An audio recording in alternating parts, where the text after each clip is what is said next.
Whatapu atu ki he whakawhalangilangi o e ahoni. Atu amua. Hake ki whare haa kiri vaya. Koe pataloni ia. O e tau tupu. O e mapua vaya.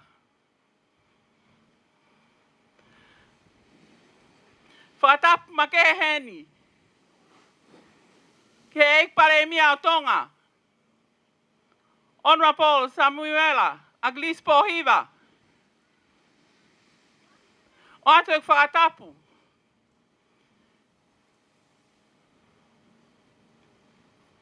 Kia emanani. Soane patita katinari. Mafi. Koe katinaria. O sias katolika loma. Whatapu heni. Kia Honorable Poastei. Koe minista. Kia ngahi business e pureanga. Kau maa ko mautakia. Tonga tapu ono. Ko whatapu heni. Ke whafofonga. O WHO. O kui heni ke tau kau ngā fia. Mo whailonga e ahoni. O te whatapu ma kehe ke CEO.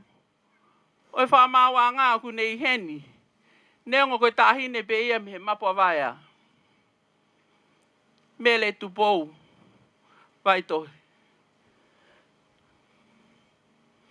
I would like to acknowledge the presence of Mr. and Mrs. Matthew, which is the CEO for Tonga Power. Whatap make heni ke tangata e ki whaiwhekau, Malolo, Reverend Tavatupou, o tau kau ngā kau, I he momeniti ko eni. Hene kei pou mai ki he ngā au e whakahoko ko eni. Whatapu ke ngai haa kotoa, o whawhatapua, ka talangata ia te au, ka whakahoko a te polokalama ko eni. Ki mua ke whakahoko e polokalama ko eni, ko whe o atu e whakawhekau aki e whine motua ko eni, ke polokalama ko eni, he kou lawe ipe, ko polokalama eni e tau tupu, ka kou kau noa iai. Ko au Amelia Tipaleri hokafon hopo noa, ko tale e ki tau e kautaha ke moilele e family tonga, tau hipaanga ke he kosilio whakakolo, ai kolokon ko houma, tau hipaanga I he whakawahenga e tonga tapu ono. Peto e ngā au e whasewa niti, ki he tau tupu o tonga tapu ono, pia mo e mapua vaya. Te tau kamata mua e tau polokalama, a kuange whainga maari e koe ni, ki e kātinari, ke ne o atu ai lotu whakaawa, o e polokalama koe ni, malo au pito.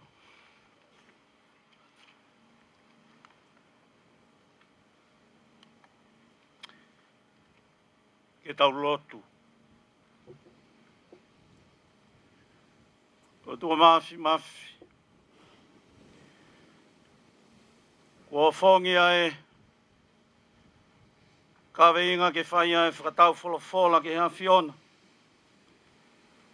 A ki hawe esi. Koe potu nonga eni. Ka kua ke ai ai, whakakau kau, ke ngai whakakupu, wholofola maani o hea whiona. O kui kai ko hapotu ke he eni. O tu ang mau whakawhita. Whakalangilangi e. Kone mea. Tahine ko atua mua vai a. Kamae e paremia Tonga. Minister Poastei. Kamae ho e whakawhikatoa pe. E te puai a kauahi. E moe mau whanau tautopu. Talavau moe whine moe. Ka kua whangaki, whakataha. Kere o haha vela. Ia potu nonga. Pea oku topu tapu, ka wiko ho awhio ai. Ano hinga iok whaia ia mua ki o lotu. Ke tāpa fua e huafa topu tapu maanio ni a whiona. I kokoi ai whakatupu hange ko whamanatu e potu whakafo whakoeni. Ata kai, ai angi moko moko, e maa whana mai e la a.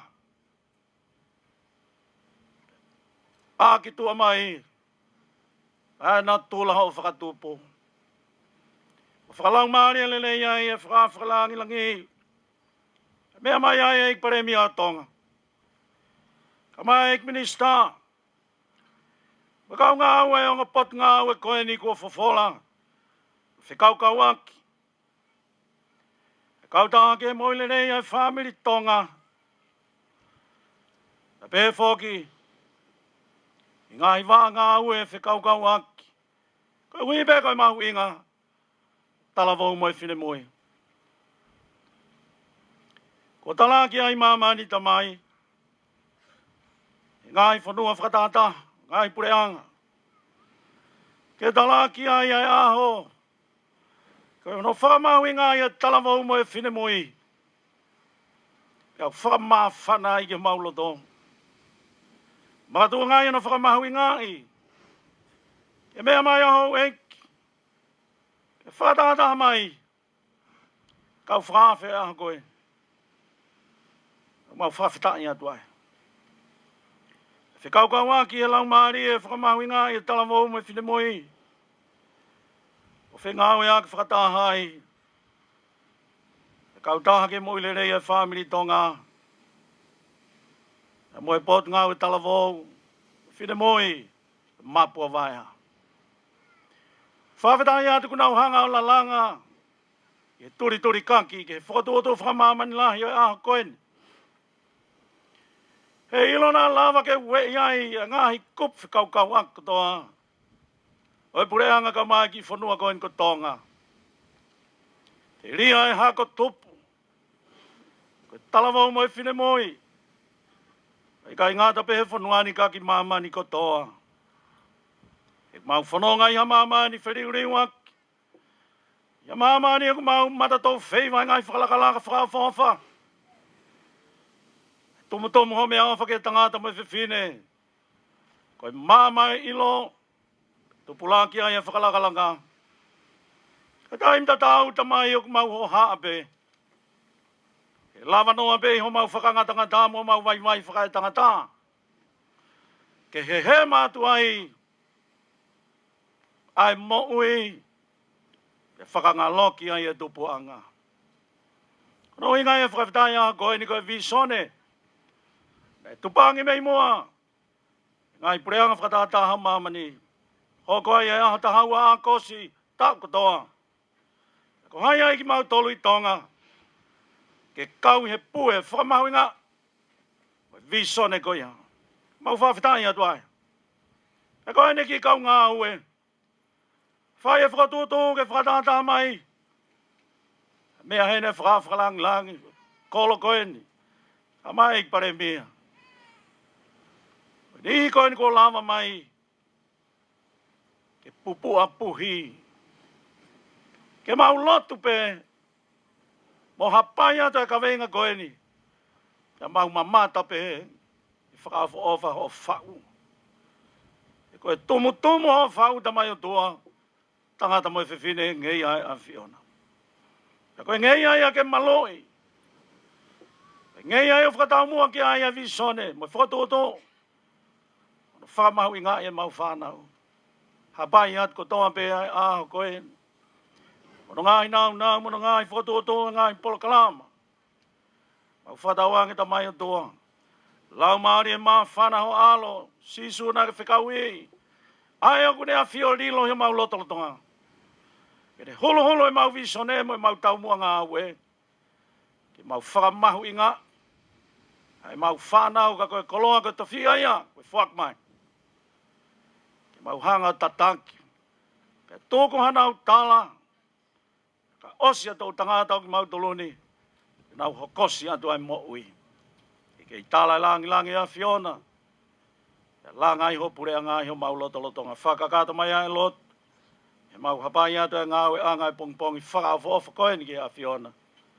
U whangato i a Sisu Kalaisko alo o mau whakamo ui. Amen.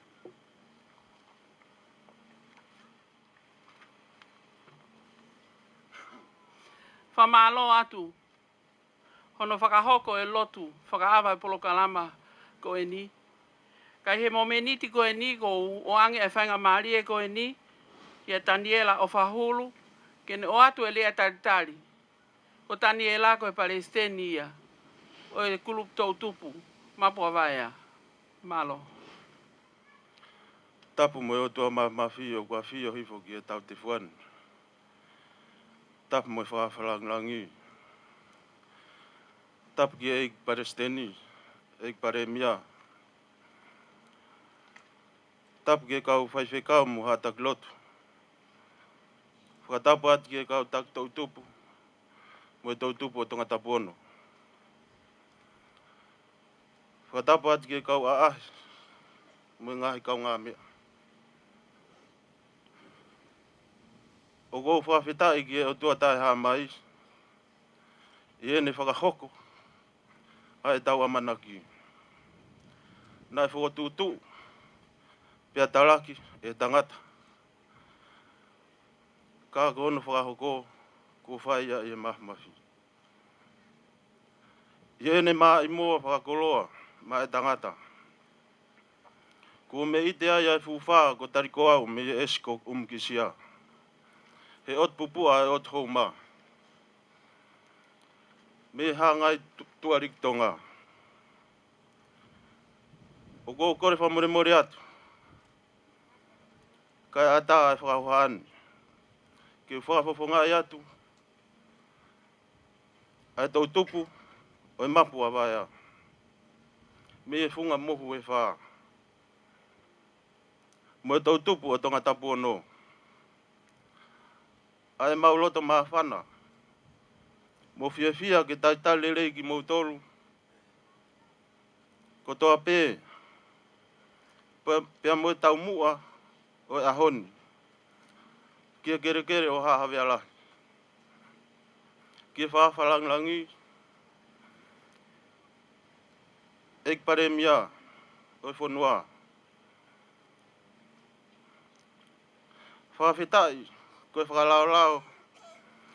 E mea ko toa pē. Ka mou mea mai ki tau kātoanga. Ek Paremia. Tupe mua ki whaiata ki taranoa tuani. Ko e mai fua ki pē ai aho. Pea hua tai tamaha pai tokua. Mio no poko i whare. O tu o wakai hake ki e langi. O taftonga pea la arere. Pea ne pehe. Oi. O alo maari e aho. Aho rere e ni ke ngā lo akau.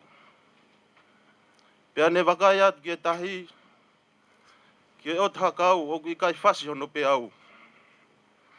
Pea ne pehe. Oi. O hanga maari e aho. Te uaru o tau tai.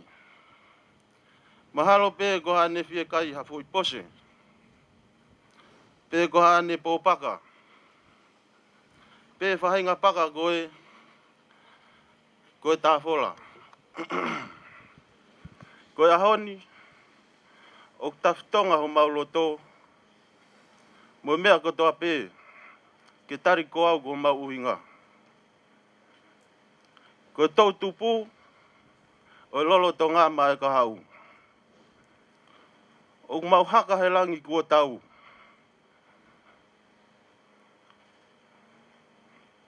Ke taitari ki moutolu ko toa pē. Ai whakawhalangi. Aki ai loto o alo maari. Pea mo Ek Paremia. Mo mau whafufonga whare aria. Tonga tapu ono. Ai loto o hanga maari. He ko mou mea mai. Ko kau tautai o lolotonga siu taka i mamani. Ke mau haki momo ma e tau tupu. Ka koe tau tupu o tonga. Pefo ka hano tai tai lerei. E tau tupu a mapu a vaya. A kau tak tau tupu ko toa pe. O mea heni ka umaa ha kau whakafufonga tau tupu. O mou mea mai ke tau whakailongai. Ai mahu inga. E tau kawe inga. Ko hono a koi. Ai tau tupu o tonga. Ke nau mahi noi. Pea ke nau ilo. O kuiai ho nau mahu inga. Pea ke nau kau foki. Ki hono tala noai. I here volo i olunga.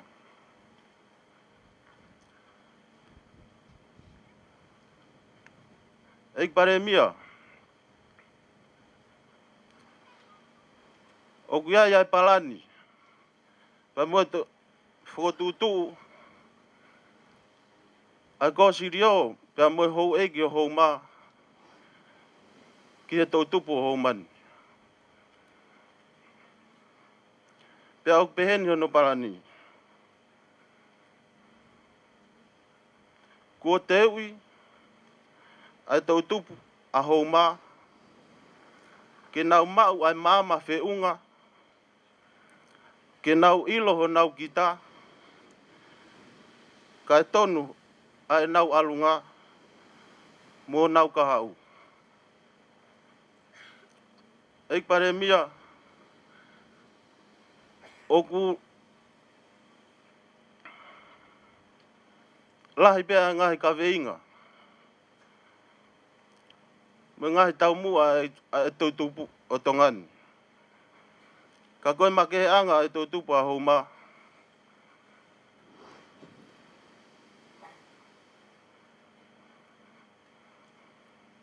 Ke nau mau ai mama fe unga. Ke nau ilo ho nau kita. Kai tonu ho nau alunga. Mo nau kahau. O kore wha more more atu. Ia ngai tō nou hok whatongia hei ahoni. Pau i kai mo ua e tau tupu. O e mapu awaya. Ha mea ke taitari aki mo tolu. Ka koe loto o hanga maarie. Pea mo alo maarie. O ki kai ha mea e taha e mavivi. O kei tonu pe e tau rea tonga o pe he. Koe poto pe a ni mui. O mau kei kahau hakau pe pea mo talamuka. Koe matalafo lau kai pe mo e lotu. O kwhai aki ho mau whakamaa popo. O mau fia i hono taitari ki mo tolu ko toa pe. Aki ai loto o klang maarie. Tawange ke mo mau merino mo e ofa. Pea ke mo mau fia. Foki i he ongona e mapu me he ngalu. O e ot pupua. Pea ke lawe atu ai whalamau hau o e fisi inaua o e ripine o whatawhihi. O whakawai aki ia. E manoni mo no louhinga no. Mo e alaha ai fungani ai ki foi wha. Kula e ot houma. Eik pare mia. Ko mou ki kakala ia. Me funga mohu e wha. Te ulewe wahe kau lepa pe. Me he fuwha ko tariko au. Tua whatu.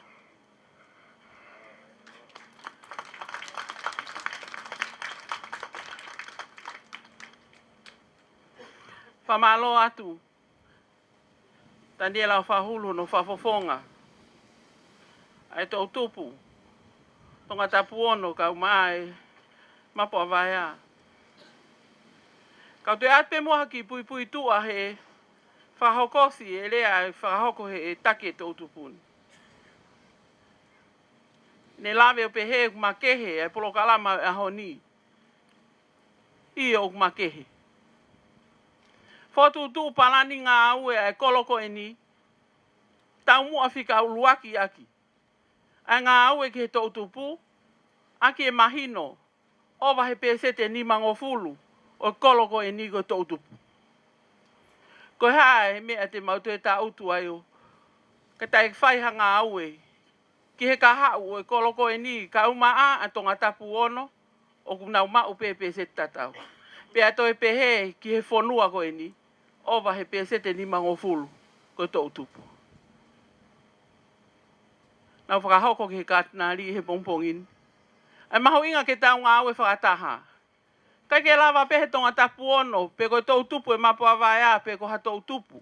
O whakahoko e whatongia ko e ni, ka kua pau ke tau ngā aue, e u kupu whe la vei. Ono ngā aue i, ko tau tō tupu. Hange ko e whakarea nei whakahoko he Palestini, e pare mia ka umai ka o whakafe.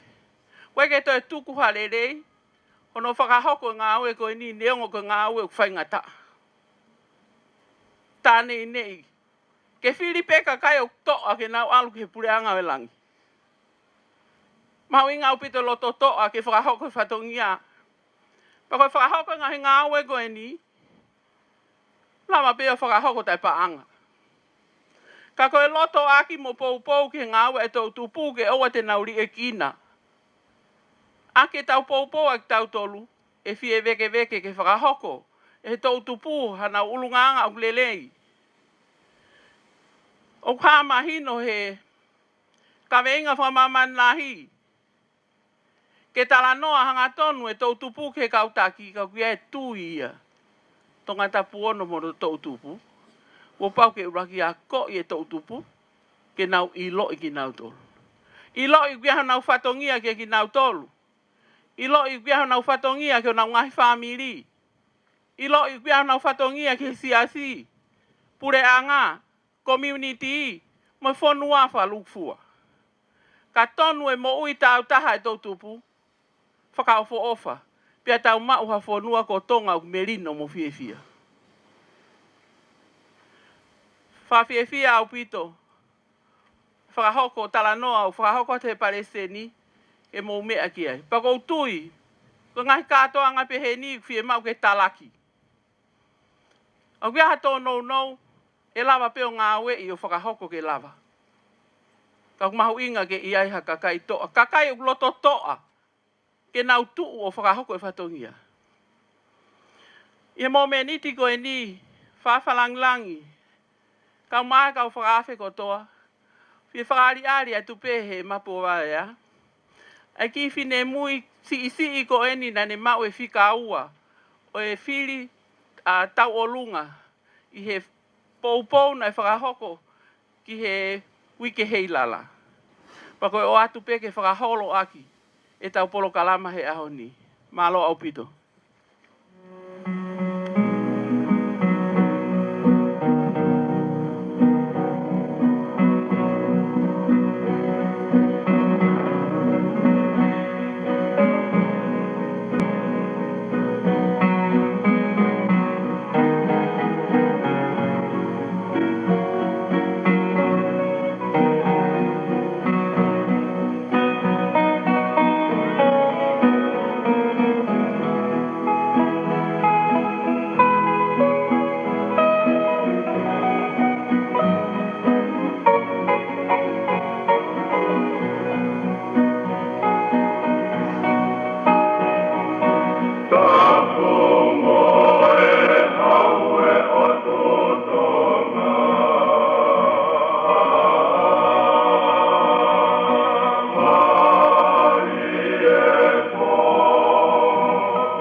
Whamalo atu ka piuela e te aki he ne whaka me i te u nei whakahoko. I he mo meniti ko e ni ko kore heni ki a mere tupo waitohi ko e CEO e Ministry of Justice ke ne o atu muaha ki i lea.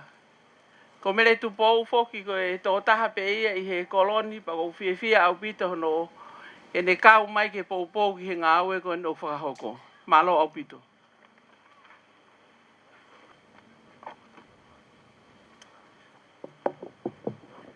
Whatulo atu, pia kou kole ke u hufanga i ngai whakatap kotoa pē kua oso noa whaki. Kai ata mua mo oku e whainga maali e koe ni ke whakakato ai e whatongia. Ki ono tuku atu haki li pōti pe koha whamatala. O whekau aki pia mo ngā ue ko ia ai pot ngā ue whamau anga. Aia o whekau aki tonu pia mo e tau tupu pe ko ia tau whamama whae. I he aha koe ni. Hangepe ko ia kua mo osme ai. Ko e whamapot ngawe ko ia whamau anga. Ko mau whatongia. Ko hono pou i. Ai taha o ngai pou tuliki pe ko e uma ngā ue. E tolu o e pule anga.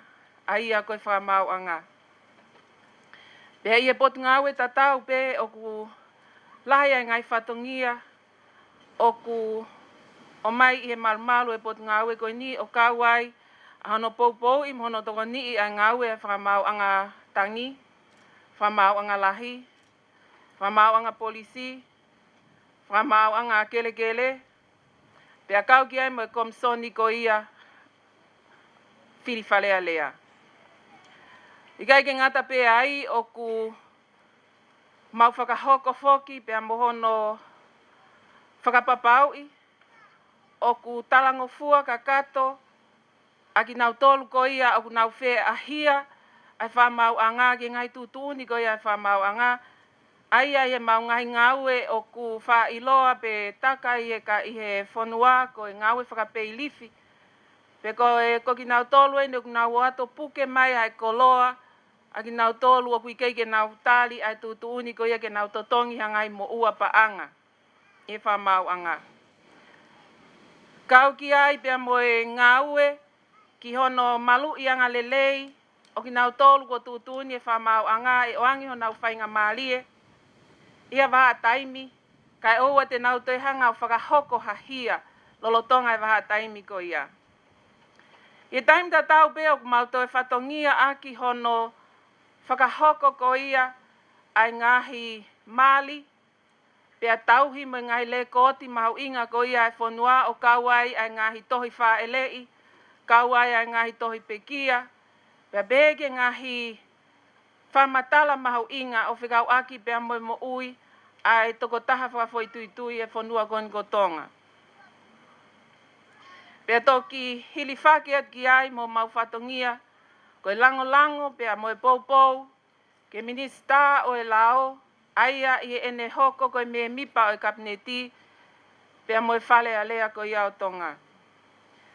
Pea koe ki whamatala te whai, e mga tuunga pe ia, me he ngai au sia o kumau whai, pe kumau wau ki ai, lolo tonga e mau whahok whatongia ko ia, i he pot ngāwe koe ni. Ka ki mua ke whai e ki whaho haa, o ko ki whie ilo nai pe lava ke hiki hako ni mai e te motol koe ni he matanga, ko hai o ku kono tau motua, o ku tau tahaono o au ke tau atolu. Pake whakaha aki ho ki hiki ake peo ni mage ki i wakai atu ange ki he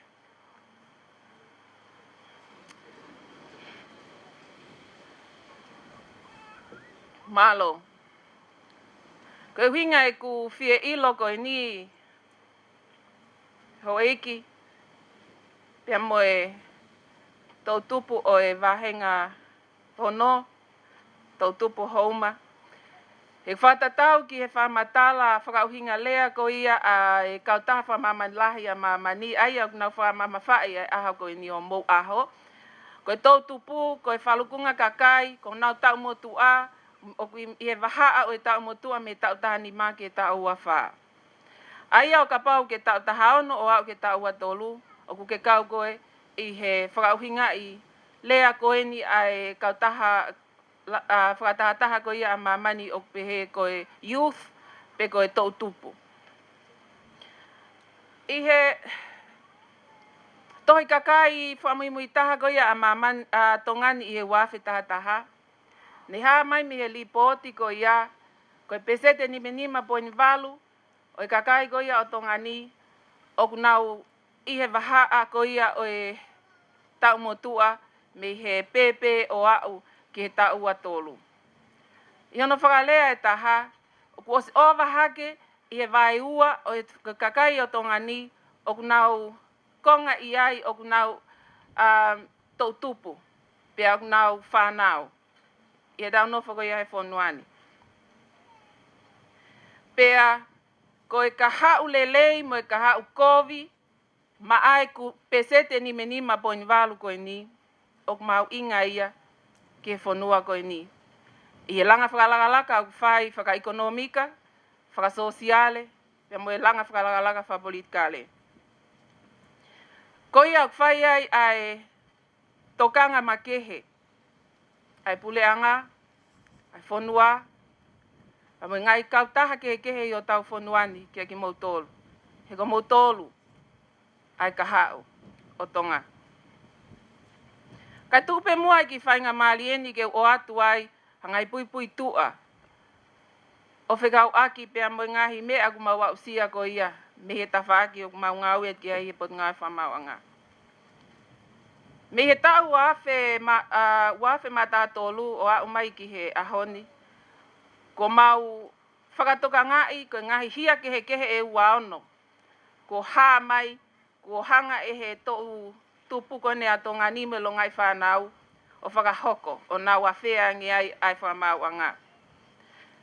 Pea koe hia la lahi e tolu o ku haa mai e ne lahi hono whakahoko ko ia he tou tupu o whika uluaki ai kai haa. Pe se te tolu taha o ngai hia o whakahoko e tou tupu ko kai haa. Whika ua hake ki ai hia koe hae whale, pe se tia e uoua, pea whika tolu hake lewa ki ai, pea moi hia ko ia whakalawea, pe koe common assault, pe se te taha wha. Pe tok wahe lewa e ngahi hia kehe kone uaono, ua tolu makehe, i he ngahi whakapeseti fo ki lalo. Ka i taim tatau beo kumau whatoka ngai, ai alu e taimi ke toi alu hake ki o lunga pea mo ngahi hia o ku hoko ki hono pao si i ko ia o i whanau. Hange ko ia ne lawe ki ai ki mua o ku iai foki pea mo e mau tawhaaki e pot ngau e ko ne whamau anga o ku mau tokanga i kinai a ki nau tolu ko tutu uni e he whamau anga nau halaia, ka ok toi loto ai whamau, ke oang hana hane whainga maalie, tupu bea me hiono tau si i. Peko ta whaaki en ko kui koe malu i anga lelei. Peko ta whaaki koe ni koe nau ngau e ok whai i he taimilahi, kono whaka eke agi nau tolu koe ni o ku tau tupu, pe ke whakamata i whakalelei ke whamau, koe hae uhinga, nai whakahoko ai e tō taha koe ni ai hia. Peko iai e mea lalahi, peko uhinga lalahi e tolu o kuhaa mai, pea ilonga lelei mai, me ngai uhinga ko ia o ku whaahia i he tō tupu ai whamau anga. Whika uluaki e ngai uhinga koe ni, ko i kai pe ke lava e he tō taha tō tupu, ke ne whai ha tūtu uni o whakapoto mo tāu mai ne mo ui. Decision making. O vai, pe i kai ke whiunga, ai ngahi whai tūtu uni o whai he tō tupu mai ne mo ui. Whika aua ke ki ai koe talangataa. Fu'ulahi ai talangataa ai tō tupu. Talangataa i api, pea hoko at me ai ke talangataa i he ngai kolo, pea au ne talangataa, o talangataa ke ngai lao ho tau whonua. Whika tolua ke lewa ki ai, koe ngau e hala aki, ai taimi. Ai whainga maalie, ai taimi koe ni o mo tau tupu ai. I kai ke lava o ilo i koe taimi tau tupu, koe taimia ke hanga ai o whakakaukau i koe haho mea e whai i e kahau. I kai ke lava ia. Pene whai lewa whaka eke, koe hanai hangai ele me niti. O kune hanga whaka ai e tau tupu, ke hoko ai ngai palpalema koe ni. Ne maulava ke hunu mai hangai ele me niti e tolu. Ke lava o whaka uhinga i aki, ai ngai makatu unga koe ni o hoko ai ngai palpalema. Uluaki e ni koe fuulahi ai whakatamaiki. Hua ki ai ko hono ngā we hala ki o whaito o kona tapu pia moe kawamalo i tapu. Tolu ki ai ko hono pausi i ko ia hono ngā we aki e ngai teknolosia. Tau tupu o houma pia moe tonga tapu ono. O i eke ulava au ki huanga o whamatala ka mo tolu. Pe koe hae pe seti o tau tupu o e wahe ngani. O ku wesia. Pe o ku kaunga tonu ki ai ngai whamatala koni o ku maulava unu mai. E pot ngā we. E matawhaki koe ke mali. Me wafta tolu pe te whinga pe ke ngawe aki hanga hif mafika, hofi mai, ke lava ke tau sio tonu, ke ngai palpalema ko ia, o whekuki, pia moe tau tupu. Wafe tā tolu, ko le koti e mali, nai whakahoko, i tonga ni, ko tolu wafe maa tolu walo. Ne ki holo i wafe tā whaa, wafe walungiau ni menima. Pea kamata kaka i wafe ta anima, wafe walungia wono fitu. Pea me sanuari pe wafe ta hano ki sune, o ta unipe, o ko saluhake ia o wafe maa fitu faa. Pea wafe wafua, ko ti sema i wafe ta hano, e aluhake au pito ai fikaki o lunga. Ia taim ta tau pe, o mau me le koti ko ia o e vete mali. Lahi ai ngahi, famili i e tau tupu, o kui kai ke loa, ko nau te foki ange, o whainga ke veteki o nau ngahi famili. Wafe tā tolu a tā tāpe, nei ka mata e vete, pe koe whika o e vete mali tonga niko te au whawhitu. A rake ke wafe tā wha, kaka ke te au ono hiva. Pe wafe tā nima, nei te kaka ke uange au mā wha. Yono whaalea e taha, o kui kai ke holo, ai vete mari i tongani, o alu, ke toi lahiange. Ko whehu i lewa o koutui o mou whehu ia, mai kia te mau tolu i e pot ngau e ko ia, e whamau anga. Ko haho o mou mea whai, mou mau e ngahi, whamatala koe ni. Koe hanai ai ngā ue potu ngā ue. Koe hanai ngā ue pule a ngā whai. Ke solova aki ai ngai palpalema koe ni. Hou eiki ka maa tau ka inga. Koe tali mahi no taha ke ngā ue wha mau a ngā. Ko ene whatongi a. Ko hono whakauhi ngā ia ngai lau ko ia ko tali.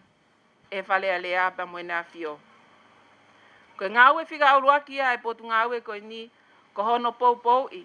Mo hono whakapapau i. O whakahoko ai ngā ue ko ia tau a taina. Ta e iai hangahi. Mea mei tua o kune hanga whakalewe i a ngai tūtuni o whae kau whamau anga. Koe hao no hinga. He koe taha ia ngai poutuliki o kune hanga puke puke ho tau society ke tau wha au tahai. I Februari o i wafe taha ono ne whakahai e minista lao.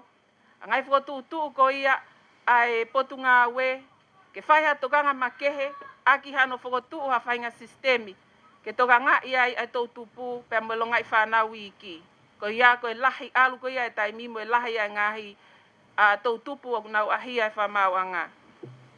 Ko ngā ue ko ia o kukei whakahoko.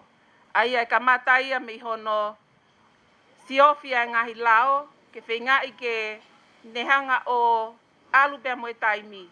Pia mo ngai palpalema ko ia o kuhau pia mo e taimi. Ikai ke ngata peki ai kau kui ai e mau whakotūtuu. Ke whaiha tokoni ka te nau tolu ko ia o nau hoko ko e kau viktimi o e ngahi hia ko ia whakahoko e tau tupu. Hoi ki mo tau ka inga. Ko ngai ngā ue ia e pot ngā ue koe ni. Hei kei ne lava ia o solova ko toa. Ai ngai palpalema koe ni ne o slavi at kei ki mua. O mea i lelei pe ia e pule anga. Te aku hālelei pe ia e palani whakafonua ai pule anga koe ni. E nau tui. Ke ka pasa ko ia. O kunehanga whaka ai ki tau tolu. Ke tau kau katoa i e whai tutu uni. I langa whakalaka ho tau ki whanua, whaka ekonomika, whaka sosiale, whaka politikale. Une whai ai ki tau tolu, ke tau whai ai ngai tutu uni ko toa peo e aho ni. O ikai ke tau hanga peo whaka kau i ai lelei te tau mau e aho ni. Ka tau whakau i whai ngai lelei e tu uloa, ke lawe ai ka hau.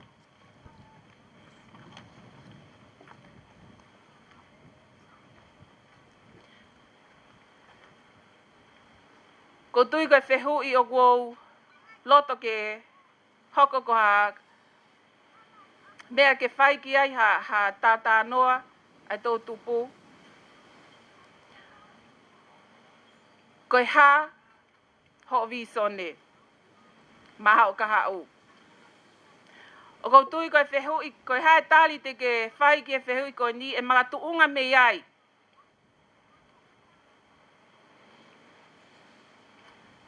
Ai tala noa ko ia te mo whai me mo i kautaki o tau whanua.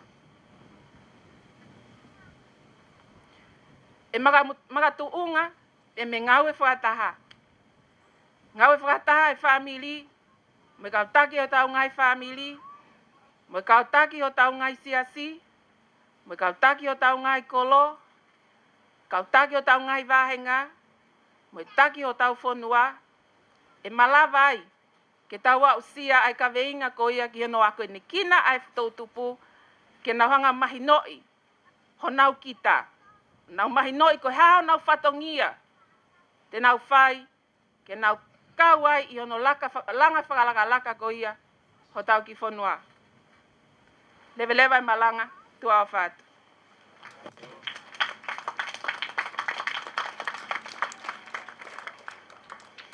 Whamalo atu.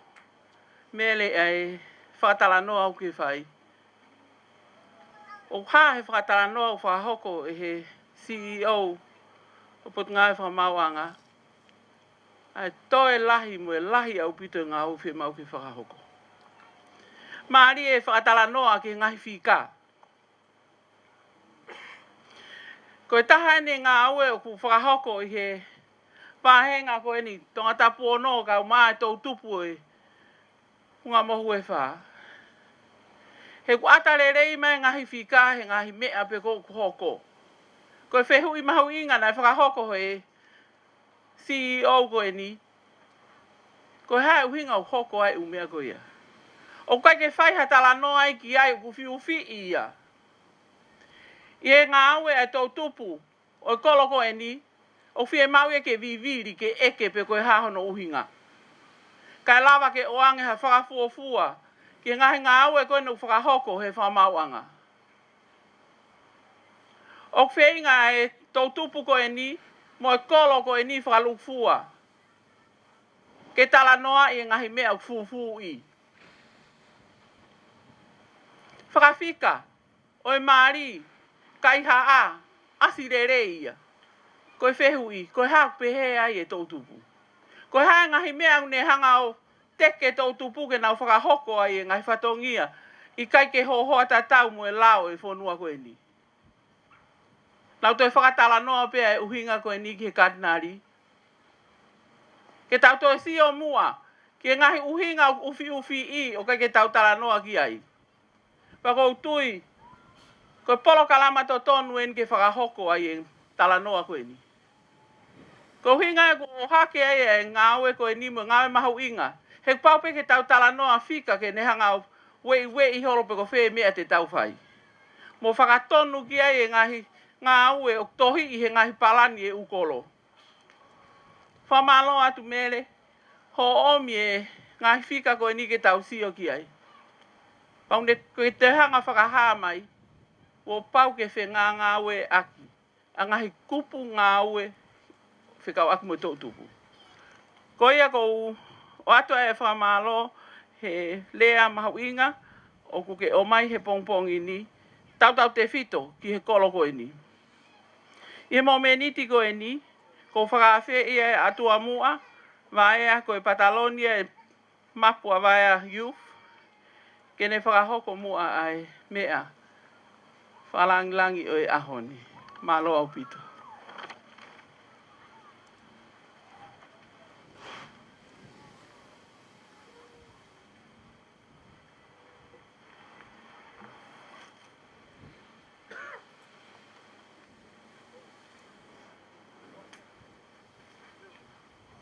Whakatap ke a whia o tua mafi I ho tau loto ngā.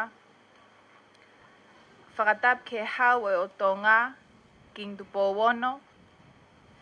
Whakatap pe mo e pale mia o tonga Akilis Pohiva pe mo ho e kabineti o nau mea I heni e honi. Whakatap ke Katinali e manani Soane Patita Mafi pe mo haa taula eiki. Whakatap kia kalu, whaiva, pia moha atau hi whonua.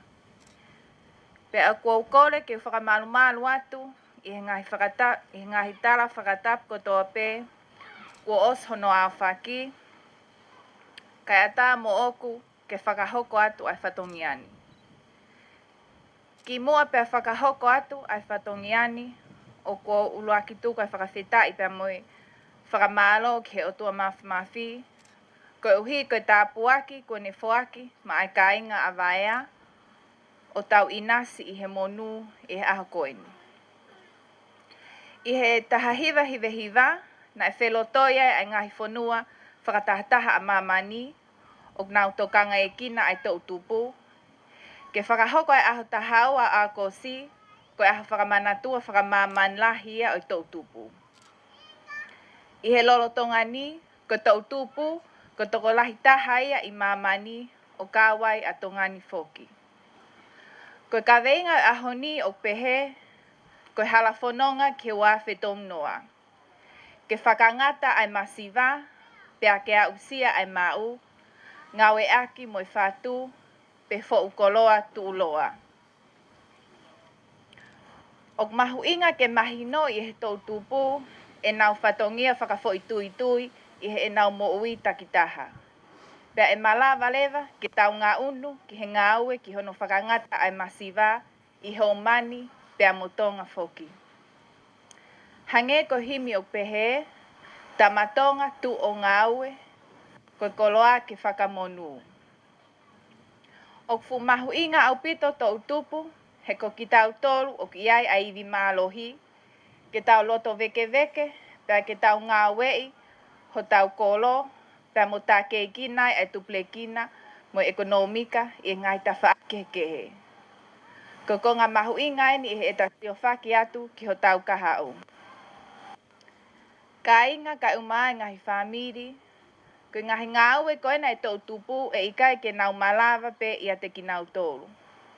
Ko pau ke tau popo mo oange ai ngahi whainga marie kia te ki nau tolu, ke nau lea mai mo whakotu ha nau ngahi whakakaukau, pēr ke nau ngāu e tau ataaina i ha atakai o fia, pēr mo whakaapa e ai a ki nau tolu. Pēr ikai ha tuku hifo o ki nau tolu, tatawa i pē ka ikai a usia e nau ngahi tau mua ngā we, he op i ai ma upe ai whainga marie e taha. Ko konga whakaose ka veinga o ksio whaki ia ke tu uloa, ai whakatupu koloa mo i ngahi ngā we, pēr ke tu uloa foki hono ngā we aki o i koloa mo i ngahi ngā we. O whakamama whaheni ke tau ngā we whakapoto aki ai ngahi koloa mo i ngā we, pēr ke a usia e tau ngahi fie mau whakai aho, kai toi mahulu atu ke tolonga mo tu uloa ai koloa mo i ngā we, ke e tau whanau i he kahau. O whakaai heni ki tau tolu tau tupu, ke tau whakahoko hawhiri, mo ha ngā we ke poupo, ke tu uloa ai ngahi koloa mo i ngā we, pēr ke whakasi ai whakamore, mo ha ngahi ngā we e o lakovi ke atakai. I ngahi ahoni ko hake mai ngahi peau e whakalakalaka. Pēr ko pau ke tau te whumata ki te tokanga pēr mo mateu te wangi. Ko tau tupu i he ahoni o ngā marie ke maunga tala o ilo me a kehekehe me he interneti. Lelei mo i kovi whakatou osi. Ko taha e a kenga o tau lawe ko tō ai ko ngā we aka interneti, o kawai ai Facebook, Twitter, pēr mo Instagram, pēr mo i ngahi teknolosia whakaonoponi mui taha. O ka pau e kai ngā we aka whakapoto aki ai ngahi a kenga whakateknolosia koe ni, tene we sia lahi e ta whakalakalaka. O fuwhie mau ke ta lotua e ngahi mea ko toa pē te ta whakahoko, ai ngahi lea pēr mo i tala noa, ko uhi ke ta usia e ta ngahi tau mua, pēr mo langa hake ai ho te tau tupu, kolo pēr mo i whonua, pēr ke si aki whakaau furi hono ngā we haka interneti. Ko ngahi palopale mau whehanga hangai pēr mo i tau tupu i he ngahi ahoni, o kawa e ngahi ke whakakorisi, pēr mo i ngahi whakatūtāmaki o hoko i he pureanga. I he ek mau nai whakatūtāmaki hala pureanga e tolu i he mahina ko siulai, pēr nai kawai ai tau tupu. I he lolotonga ni o whakahoko ai polokalama i kau polisi o kui koi Operation Safe Streets, makatuunga ia i he lahi ai maukawa mālohi tapu i ngai wheitu whakapureanga. Ko lawe i pe ki he polokalama koe ni he mau nofe i kolo pa koe taimilahi pe upai pe ai ulongoa amu ngai mea pehe he osi koe tāpune upa pe moe u wheitu koe ia. Hangepe koe lawe ki mua, o mahu inga au pito ke mahino i he tau tupu, e ne whatongia whakafo i tui o lawai ke whai e ne whiri whakapoto. Ko tau tupu ko ki nau tolu a kakai toko lahitaha i tongan i he taimini. Ko iai o toi fumahu i ngange ke nau ngawe whakataha pia mo ngahi taki i he pureanga pia mo community, ke tau whatu ha ngahi whakataha anga ma e tau tupu i ho tau ngahi koro taktaha. Ke toko nia whakalukufua e tau tupu, tau te whito ke tau tupu o kia ha ngai whaingataa, whakaisino pe atamai, ke tau tupule kina whakataha kotoa. O koutoe tā pō atu, ke tā kei whakahoko whakamato atu ai pe e tau ngahi whenga ako, pia mo ngahi whatongia ngāwe. I he taim tatau, o iai ai whie mao ke toi whakamasi lange a tale niti ai tau tupu whakafo i tui. Pea e hoko eni ko tokon ke whamiri pea moi whonua. O kiai ai lea e Palestine i loa Amerika ko John F. Kennedy o pehe, ke owa na ata eke pe koe ha ai mea e whonua ko tonga e whai mai kia te kitaua, Kata eke pe koe hā a ki taua e whai ma ai whonua kotonga. Ko i ai o i hota au whinima, ke ta ngāwe ai ka veinga kua tuku mai i he ahoni, pe au kua tuku atu e tau ka vei koula, ke hoko, ko tū hulu ke te ki tau tolu he hala whanonga, ke wā whetou noa. Aia koe whakaapa-apa. Ke tau whakaapa-apa i he taimi kotoa. Wheweito kai aki. Ke tau wheweito kai aki ke tokotaha kotoa pē. Loto tō. Ke tau loto maulalo ke he tokotaha kotoa pē. Pea moe mamahi i mea. Ke tau ngawe o skia verenga mau pē i api, siasi, kolo pea moe whonua. Tō tupu o tonga. Ke kumuni e tau ngahi ka vei kou la, he oku kehe ho tau kuonga. Tala monuat ke tō tupu ko toa i tongani, ka umā ai hau whangani. Tō a whātu malo.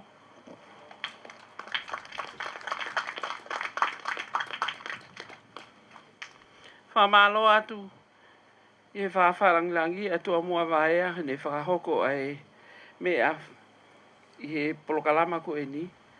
Ka koutou e o atu pe ai ki ririu ke he polokalama ki mua he mea e ikpare mia oku o atu ai ai polokalama ai ki whaiva e whakahoko atu ia e he whiritonu.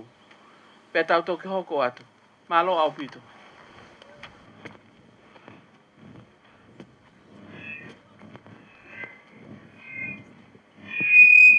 Hey! What is going on here? Are you talking to me? No, I'm talking to you. Oh, I'm a Biscoa from Halalo. Oh, but what are you doing here? I just come to Pupu Apuhi. Oh, the Pupu Apuhi. Yeah. Oh. The flowing water. Oh, whistle Pupu Apuhi, eh? Of course, the whistle. A whistle. Oh, yeah, yeah. This is a Mapua Via. Yeah, this is the whistle of Vaya. Via whistle in the Pupu Apuhi whistle. This is a map of Vaya. All right, This right. one here, yeah. I hear this is what? a home Zimbabwe. Oh, yeah. This. Can you teach me how to Zimbabwe? Yeah, I can show you. Yeah. Yeah. Pupu Apuhi, reach there in the air. Reach there in the sea. Reach there back from the stage. This one? Whistle, I see a whistle. Yeah. But thank you. Yeah, Thank you're you welcome. for teaching me the whistle. Okay. Don't Okay. forget, yeah? I forget you. Yeah. Bye. These arms are mine. They are lonely and feeling blue. These arms are mine. Saina! They are yearning. Saina! Ko hai, Ko whe koe! ko awe ni mui pe, ai pe hakatahi ni whakahela pe. Saina te kalawa mai whakatau. Ka no ai, Foi ba e fitu. moi ha, Suka kilo e fitu. moi ha, Pata kilo e fitu. fitu pe tahi ne, I o fitu katoa moi ha, O kia mo mota. He? Saina! Saina! Saina o kailang pako kwasi. Saina hau ko ma whakatau. Saina wag mai ko na wag hawe. Lose, Hey, hawe. Good morning. o kada good morning, yeah? Tahamay mo tiki e mea. Tahamay. Kakoy ha. Kaya ko ko ma ho meo ka fai. Aha, me walo fai ke mai tu punga ho ma ke sine. Ka ho mea ne alo talai mui kolo. Aha, me walo talai muy kolo. Alu ko ta ak holo ko mui e fo ofisa kolo. Hey, he ko halo yo muy fo. O te ka to e, He ko halo yo.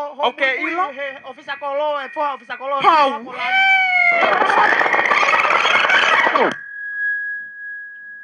Ko e maulunganga ko ni whakahoko. O ku saina ia, ko whehu i. Ko e mau whenga ko na ki mau tolu ke ia ho mau leo i he community. Pe ko mau totonu i he kolo. O ku totonu na ia e whainga ulunganga ko ini. Pe ikai. Ka mau mea mai kia. Agua. Ok lo que fohi ko. Que ma fohi. Que fohi ako manyo que fohi. Ahí. Deja. Toma culo, ka naman hindi makasama to patay. Luwe mo kayo. Kuya.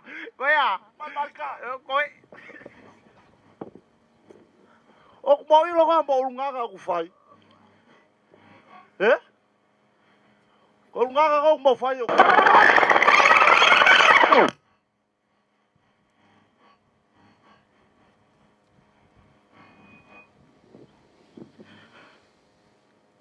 O kuiloi na tau tupu e uesia ko ia ku fao ko na tonga mo ui. Uesia ma mauluta ko ia kolo. Kwa ko kakai fe fine pe ho ko ngai mea ko ni. Kau mo kakai tangatai. Ange ko kona kape. Kai ha te fai ngai ni i. Na wilai na ia kuia na fatongia mahu inga i e kolo mo community ko na ia i pe kai.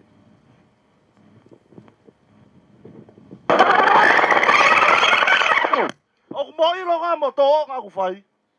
O ku ka ke sai. Ulu aki. O mo faka mo e he kolo. He ko e lose. Ka pefo ka ko e fehi. More. Ko fa more, ko foi ulunga mo tu au tawanga ki ai. Ke tau fai ha kovi pa tau wave ke tau ko fa more. Ko me ko to mahuinga nge. Liliu ho tonga mo ui. He ka pau ke fe mau halo se fo o. Liliu. Ka pau ke fe mau ha fehi fo o. Liliu. To mo fa tau. To fa tau ka tau. Looking muy kolo we pe ki support. Burning for wanting you. These arms of mine, they are wanting. 1, 2, 3, 4.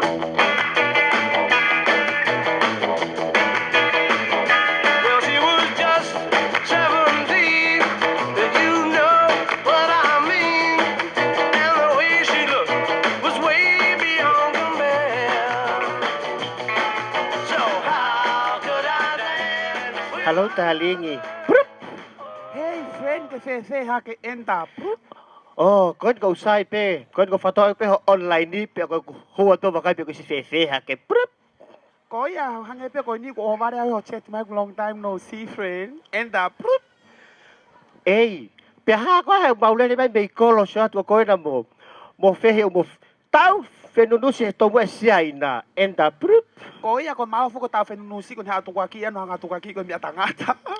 Okay, na ngai lo waste my time i mau time ko ia. Enta.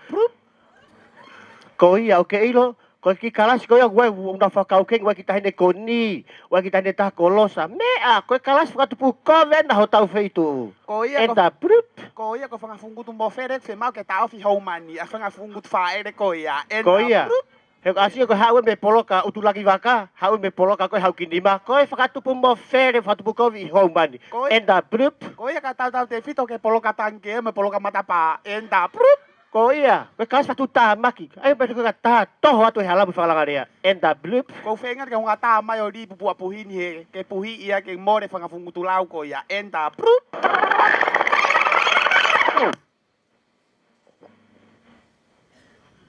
Ko mea ni kui ko ngau halak a teknolosia.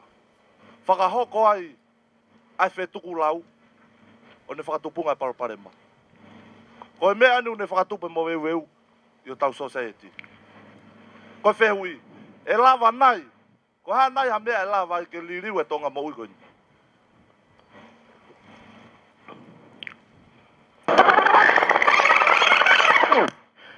Ko ia, pa ko iloi. O te ke ta whaka aho pe ko kalase nai masi ko kai pete a ho loi ha foi toko na ko fai. Enda. Ko ia ko fenga pe aku ke famo ta ofi. Ei te tok chat to ko mo tu anu kure ma mei mui enda. Ko au. Iyo ko tu ke o lugar. Ko. Ke hera kakai he kolo o ma totonge mea ko ni. Ke o mai na whanau a ko ngau e aki.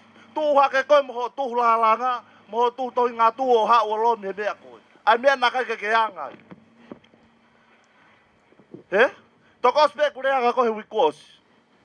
Ko weekend yen ku ke fai pe mea tatau. Hu ki tu ana la he ku rea pate ke fa sea. Hu ki tu.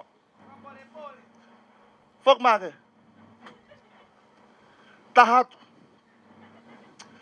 Ko foi ulunga mo tua fi mau ke liliu. E te vave ke te faha kovi. Pate kor fa more.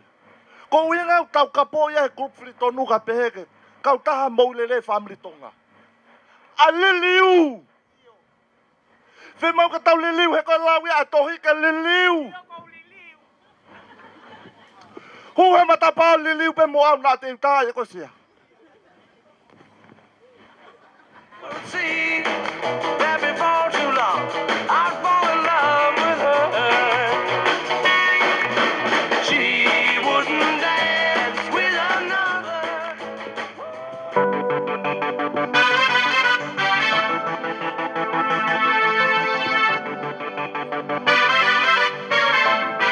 Ay kami pangrani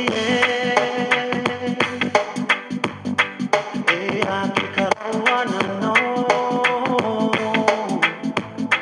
tuwe ay tino koro Mexico e kasi kanano Iyo, vai lá vai sia. ay kamira pangrani Vamos ver que tau kamata ka te tau te ki tau tari pe aka pini te ka. Iyo, kada ke be, os pakahake pataloni. O si hanga ua whaha ke hangi ka wake iro po hame tō muta he ko tangata mo kuri fia ko no hoa mako. Ikai, sea, ko inga tupu ko sanga pakahake pataloni e whakataha ko ni a tautupu na homa ni whapoloka. O kes whakahake ai? O si whaha e awe ko menu tau anga mahen kai whakataha wike ua mahina ko tō. Takaha e tari na mahe pataloni. Tamai panaroni ke tau whakata. Ka fie lava mai. Oi, tako na. Kai ko yangi e, o ke he yangi me pataloni. O mo whalo ke ku whakarea pe kai. Pataloni wha iu mataha ange wha iu mataha. Ke whakataha pe. Sai ka mo whakamalo foki ko ngā ko e, ko e ahoni foki ku tau se anga mahen pe wike ua mahina ko tō pe whakataha i e. Tau tupu ko ia ko e. Haumani. Koia. Koia. Pai kai ke te whakaloloa te huanga o ange ai fo i mai ka ki a Ke yangi. ke angi. Koia. Ke te o maha whakamatara whikau akmo ngā ue whai o tau koro. Malo angi. Yo, o fifela pete me whakamare ko ni ko ngai ngau ko ko na lo ko si ko ki ai ploka laki ploka wa ploka tolu ko ploka fika laki na tu si no fatonia le fai ko na hanga toka ngai ai up ko to yangi famole mole te ke lava ki i ta no ma rie ka lava ke hoga hike whakamatala kura ke tau asenita o ko fiu tana ke ngai ko puire o ke o mai ka ko ploka fika wa na tu foko si ka na ngai fai ko na hanga whakapapo pe umala ho wiki mala ka kai pa ko no sma ko to hiko mo bebe pa ko me ko to sma winga pete ka te au yangi kapa ko a tunga na tane nei ke whawhamau lau a tanke mo o tuko ko pe mo to atangata ki hue mai la e white matua. Ko polo ka whakatolu ko na whatongia whaku na whai ko na whakapapo pe uwe hala ko to sa moai pa ko sai mo vate ka e hala o ave kere lulu ke me polo somu. Ta ko slala he ta ni me polo samu ala pe. Bai no malo. Sai whakamalo whakan ke hangi ke unga ko foi whakamatala ta i mahino o tau. Koia. O ke pike to eloi koia. Pa ko whakamalo ke hangi te oanga en ka sa miu pe waha toi mea tokanga ki ai. Koia.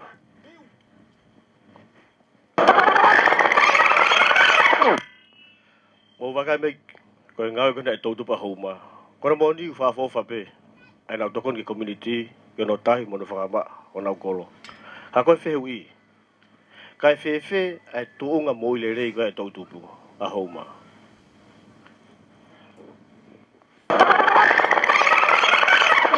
Whamalo whaken ka sa miu ko nga ko whakotu ko ni o mai. Oio, malo. Unga ko whakotu ko a sa miu. Koia. Une fe mau ea peanga fe hakawa re o tautupu ki he fono whakakolo a hauman. Masi, ko foi poni dau fema o ke age o ka fa ka lelei. O fema ke ai hare o tautupu ki community. Koia. Ko foi poni na foto ma sa miu. O fema o ia. Koia. Kau sai ka be ya ko ke to fa ke pataloni leva ke usa ko lo pa na lau pelava ke ga fono ka hoko mai pelava ke ta hua tuai. Feia. O whamalo whaken ko nga lava le re ta whakataha e ahoni. Koia. Ko whamalo nga sa miu. Iyo. Ko nga ko whakataha hon ta whai ahoni. Pa ko tui pe ko hanga hiki. Iyo, kai ko ki asenita ko ke fata fa mui. Kata ke lava na mamai computer to ki tu pe ka hawe. Okay, kata hon to kanga to catch up me ko ya. Oh iya. Kai sai. Mau sai kita habe ai.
Ai, lau mari, sia.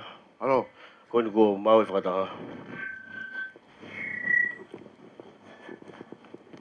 Ki mua pe akamata tau whakataha. Kainga. Kou fia lahi whoki ku tau kau ngā kau whakataha mo e taki tau tupu i e fia whini. Pakoi whangamari ere wako ni e tukwangi e ke tak tau tupu. Ke whakaha mai e ni mea ku tokang kia. Pa fia. Kore ke u hufanga whakatapu. Ke sea. Kai pe foki ki he... Hai whaka ke tua ua. Tau jaro. Hai mga takutu. Vare koko ke tua orea he whaka kai tolai.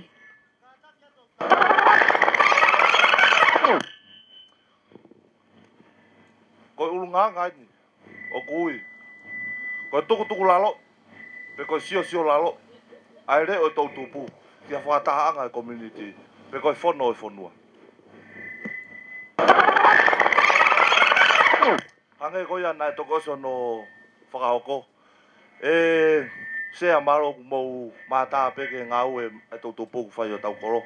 Iono tau hi ke maa au tau koro. Pea ku kake te whawhaloloa. Koe ngahi ripoti kua maro pe kua si e whituna. Ke mea ki ai. Maro pito sea. Kore peke o whatapu. Sea, ko ilo pe maro ko ilo whapau ke tau whono ko ni mo tau whataha ko ni ko tau tala noa. Kaha ngahi lirei. Ko tau kolo. Kai pefo ke tau tau tupu. Pakoe sea ko mea pakoe ka te au. Ho tari ai tau tupu ke huma kai whataha ko ni. Mo nau whenga ke aha nau reo.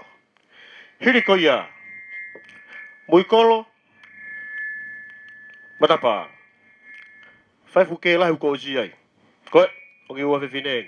Nau ai. Sa? Ke ko ia. Koe ke iloi. Pe whiwhi na whakaukau. Wike atu. Malai whakolo. Whakawinu ai. Whahinge sina. Rea tai tau. Mau makai tapu. Kei te o maha whanau ke me utulau mo mea ke o maha whai mau ko ni ho tau kolo. Whanau pia tau tolu. Tau tu pia tau toi homani. Ka koia sea kou kore atu. Tā nei ke mo oni. ai lau, ai pare mia.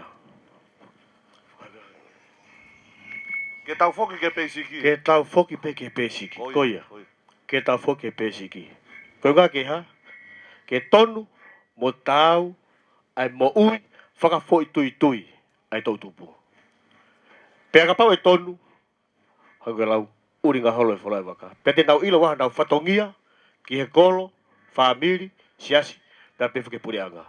Pea ka pau e hala, koe palo pare mai he kai pe tuku ia, utau ke whiku ki pewa ki taini. O, tako mea uhi ngā ia sea. O kwa ke kau mau maure o ke whakatahanga pēni. Ko uhi ngā he koe lula fua ia society ke kia te mautolu, ho mauto onga. Pea kai pe ke whawhalala ia ke tau tupu ka pako nau ulu ngā ngāe. Whamo weweu i he kolo. Sea, tako tok mahi noin kau, ai uhi ngau kwa ke o mai ai maure o ke whakatahanga pēni. Marose. Kore atu ke on kaunanga ko ni ke na mea mai ki moni.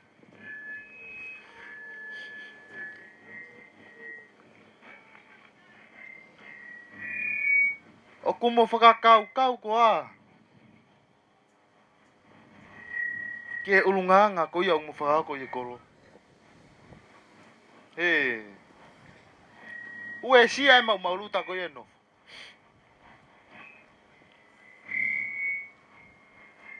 Koe mea mahu inga. Ke mau ke tonu mo tau. Ai mo ui whakafo i tui tui, ai tau tupu. Kai lava whakahoko ngai ngau ele rei konu whako i o tau koro. Mo laka ki mua ki. Laka ki mua ki.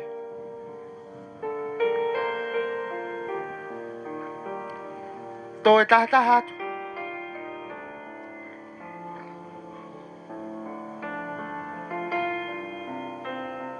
Mo whakahange. Ke kāinga a homa. Ai li liu. O mo toonga mo ui. Koe mo ui whakafoi tui tui. Ai tau tupu. Ke lava ke mea ki ai kāinga o houmani.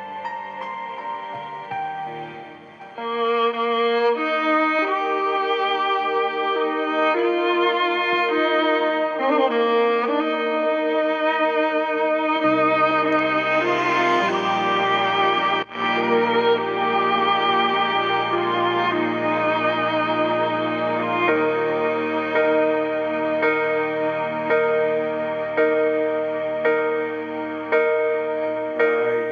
am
'Cause you raised me up so I can stand on my feet. Raised me up to walk these seas. 'Cause I am strong when I fall on shoulder. You raised me up and I am.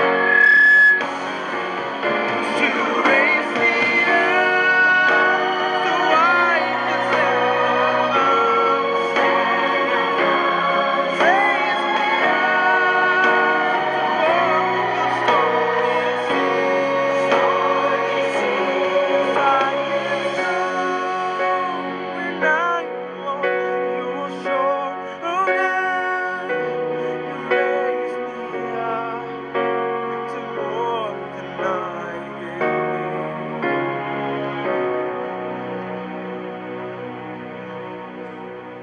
'Cause you raised me up to more than I can be.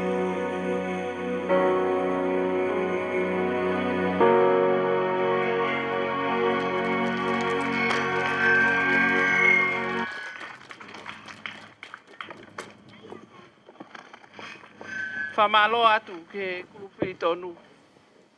Ono whakahoko e whaiva koe nei toki osi. Whawhalanglangi mo kau whakawhi. O ata heni e lahi e tare niti o tō tupu. Ka mahu inga au pito ke pōpōi.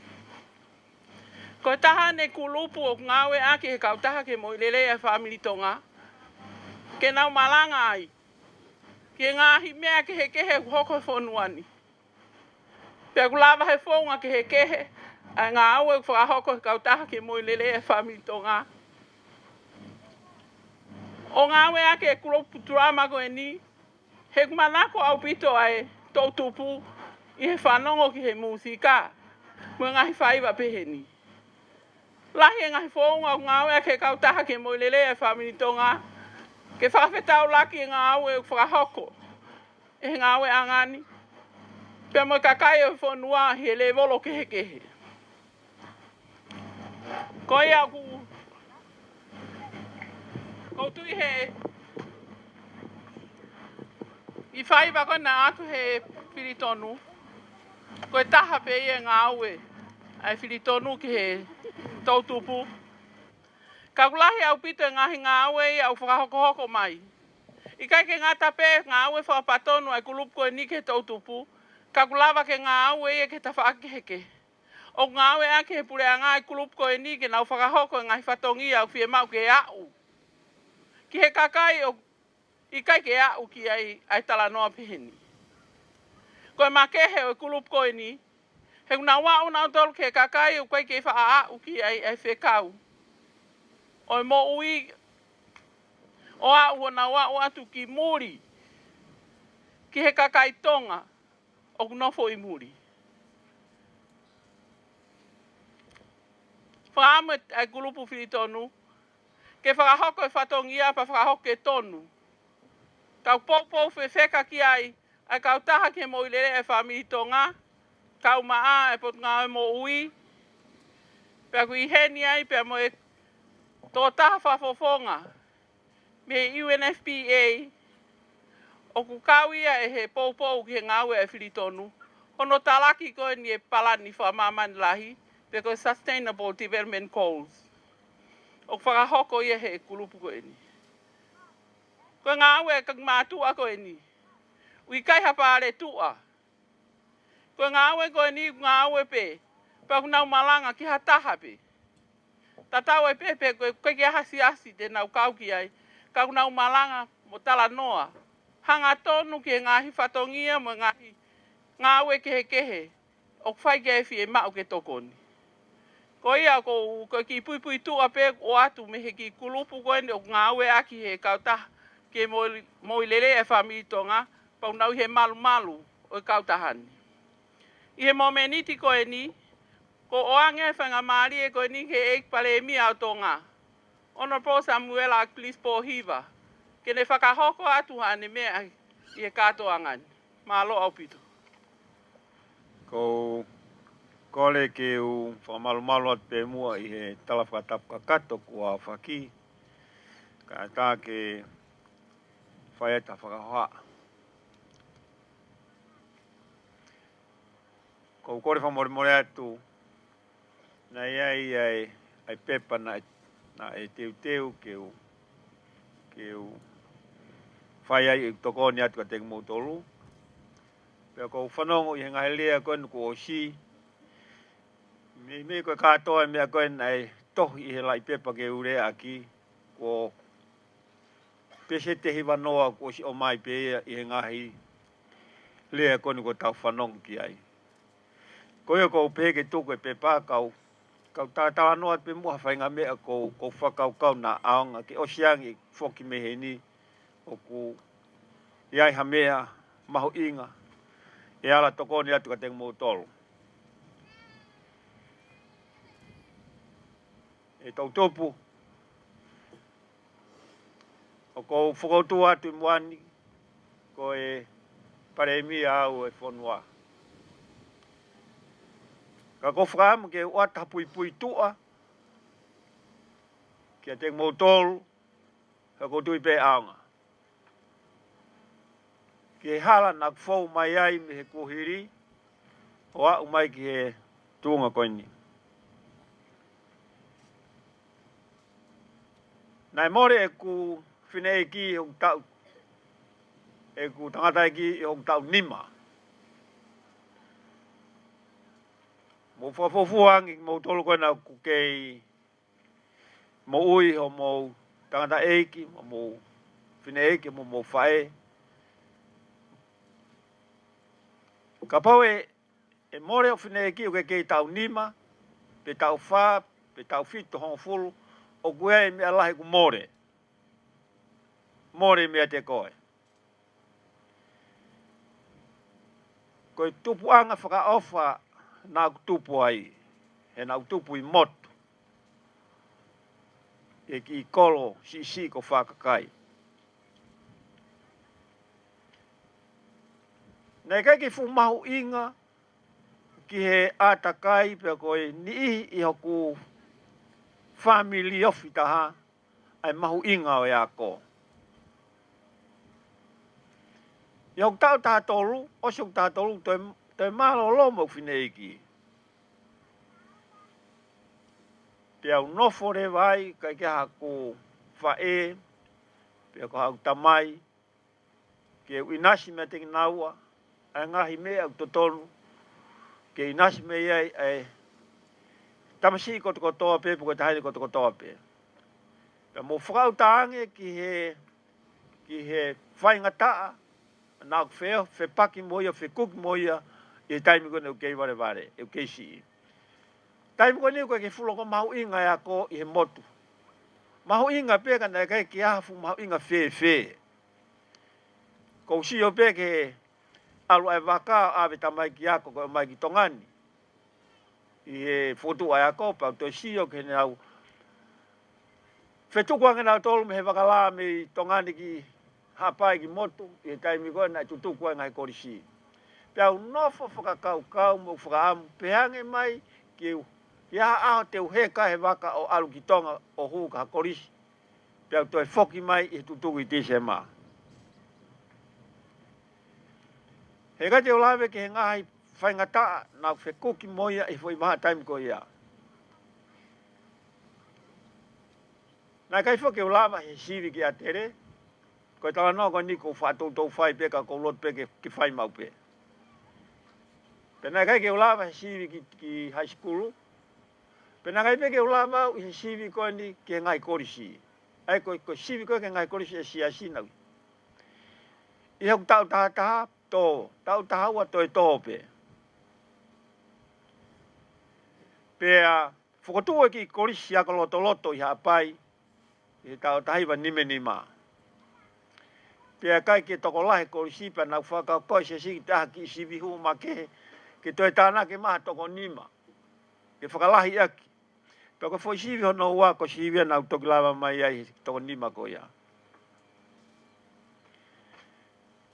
Ko e whaingata a koe o e nau mo e wala mo ngai mea hanga maheni koe mo maheni mo ia o pau ke whakakakato he mātua nei kai ke ulama ke umau e ngai mea koe ia. Mahal te upehe koe peset pe taminiu koe gau ke peset te nima noa.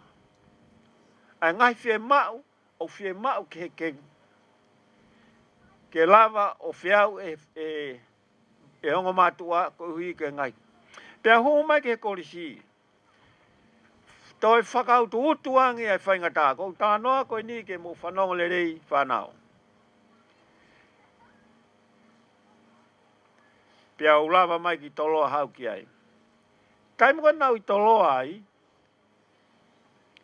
Kai ke lava, ko sia ka pau te whoki ki moto o ngahi niu. Tai mea koe ke whakamataka ma ueti. Ngahi koe niu ko fua. Pea upehe ke unofo i tongani. Alo ngā au to tongi. Ia hisana ko hameti nei. Moe tangata ko teisi mai ni. Nofo utai pe ai. Tolo tonga tutuku. O ngā ue i to tongi ke tau e taha. Pulolo e utala noa.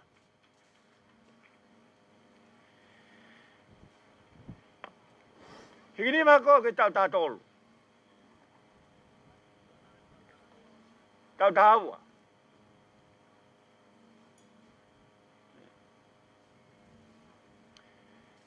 Nai ai me nak fai he kolisi kotu pou, koe tore taringeri ngā. Nai fua taringeri ngā ia i Nukalofa. Ko mea nai fai ko ne ospe koe mau ngahe mau pau. Alu tamaki kau tore taringeri ngā mua whakamoa pe whao i puha. Ko ne lahi pe pau tō ki tangai pilo lue mai moe Nukalofa ne fua. Maa ki seniti ko mea ki nau. Tutuku koe whalai tēnā ku hao ki vai ni, nau tutuku mai ki ai. Fōku ki wala, pia toi whoki o mohe ki toloa, ke u ahe pongpong tona ki o alu me tamai ki o mau ngai totongi ki whamota. Malai wakapuna. O se ngai totongi, lue mi malai wakapuna, lue mai ki toloa, whoki mai a halatusi mai piula ki vai ni, mauku ki wala haiani, toi lue ki toloa.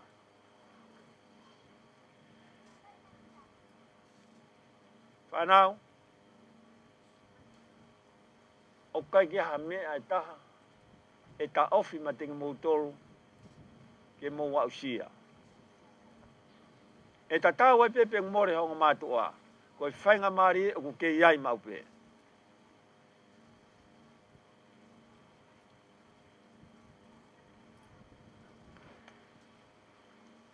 Nā whanongo ki he whamatala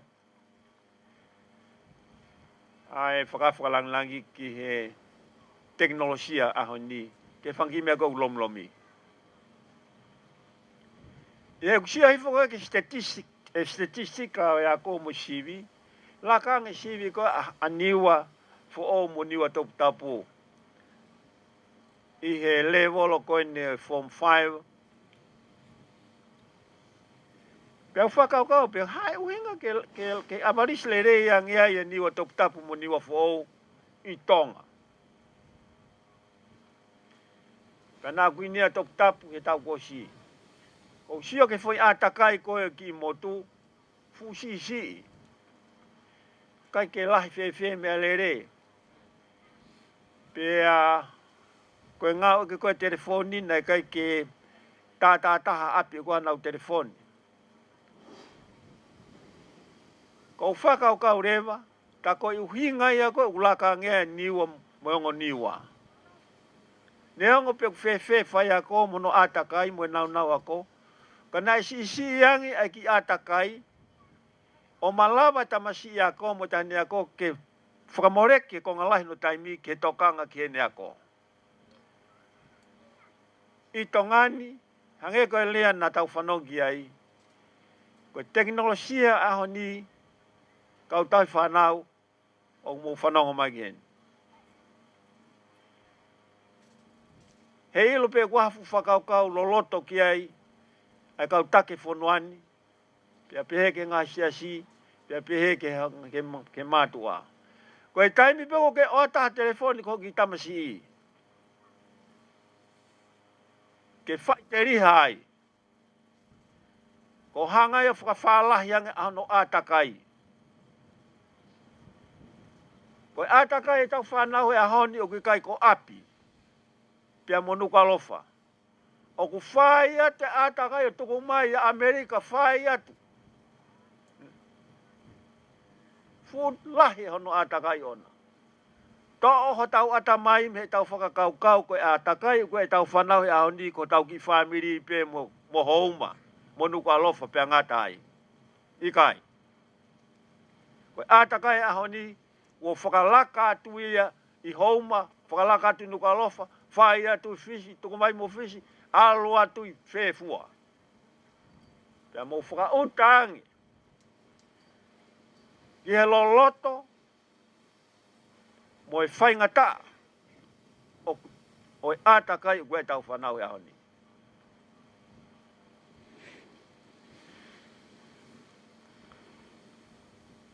Koe whehu ia koe whai ki puranga kone ahoni. Koe ha, ho mo mea e whai kapneti, e palapare mo koe nufu. Hoko ai, lawe lawea, ekiteni hala. Tau whanongo ki he ngai. Ngai mea ke heke, ku hoko whaingata ke heke. Pea ku o mai rewa foi whehu I koe nia tungu mai ka ting mautolo he kapneti, pea ku tui o he ngai siasi, mo ngai mātua. Koe ha e mau mea e whai ka ting mautolo. Whakaafa au vita vita. Te mau whakakau, mu whakakau, pea mau tohi, teu e uripoti, wholau atu ki muri he whakataha, tau mai ministara, wholau atu e ministara. Whai mo whakataha I tongani. Ka kia mau taimi, e tohe whakataha. Koe whakataha I pe, toko hae mea e whai, kia teng mautolo. Moe ka hau tau whonuani.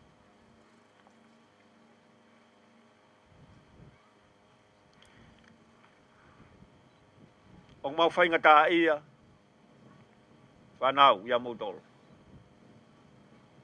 Ko whotua tu koe ni o ko whaingata ia. I he mahino ka te au, ai whaingata o e atakai monof moia. Pea te mau lotu, o kai whoke tuke lotu ha taimi. Patu e tui e mātua tulu tui e lotu. Ka ku hange mai ha hae, tafe mai, ai palopare maa. Te uhiki ake ki mea tānoa peta.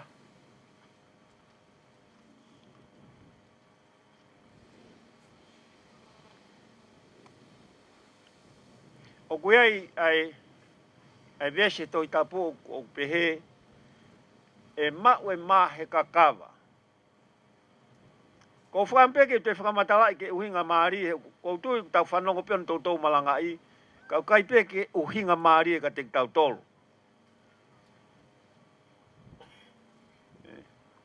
Ko e tō wholofolohan ai o tua ke atama mo iwi, he na mau mau. Pane tala ka atama. Kuo pau ke kai e maa I he kakawa hau mata. Kuo pau ke tafi pupuha. Ka ke toki maha mea ke kai. Whanau.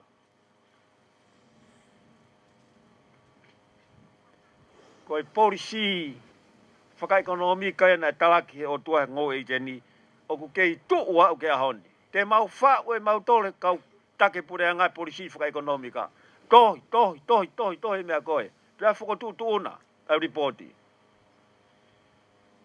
Ka te tau whoki mai peke he mea koe ya. Ko tau ki whonu ani. Fie mau ke ala toko tako tope o ngā ue.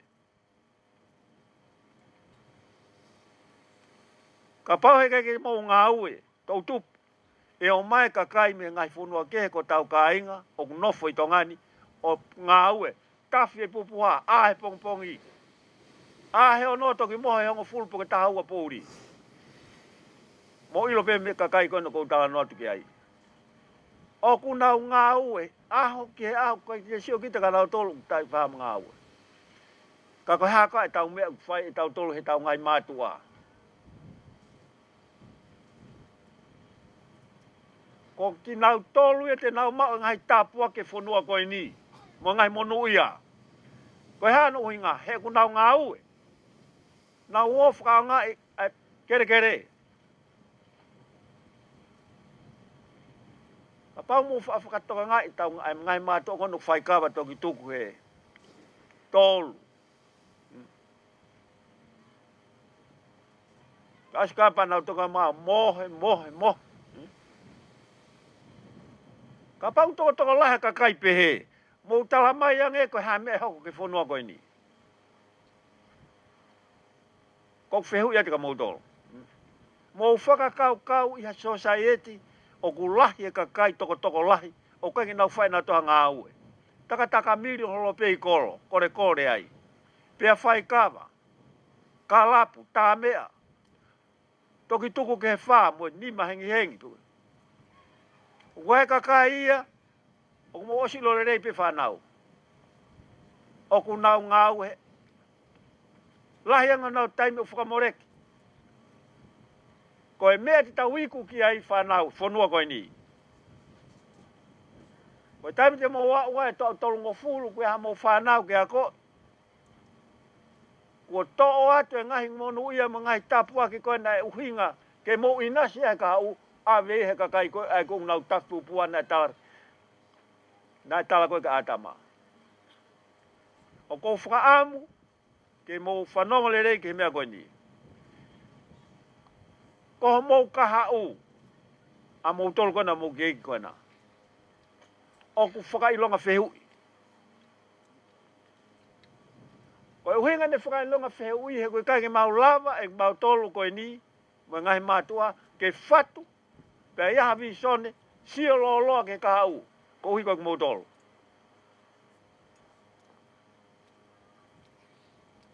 Ka pāteu whehui ate taimini ka hataha ia mau tolu. Tala mai ange ha mea e hoko he whanua koe ni o se tau anoa mehen. Mā te mo o mai ngahi tari ke heke.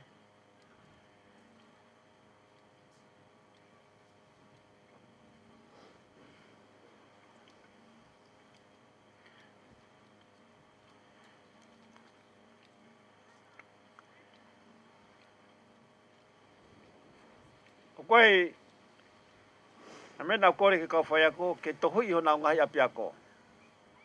Apiako ko toha pepe tohu i area koe ni. E mā he kakawa. Pea lau he pong ko toha pepe whanau, pea nau toki kamata nau ako. Pea whakamatala i ke uhinga maari ke whangita maiki, me whanau. Toi tohi mo mea koe ni. Whai e mea ke loto ke whai ke te koe, whai ia ke kakai ke he. He koe tau palo pare mā, ai tau ngau e whakaapi ke he. E ngai whanua lahi, kou ahi ki ai hangi konu sila, ka mātanu. O ku asi mai mea koe ni. O ku lau pe he kakai mea ko tope koe nau mea. Koe nau mea api o nau api.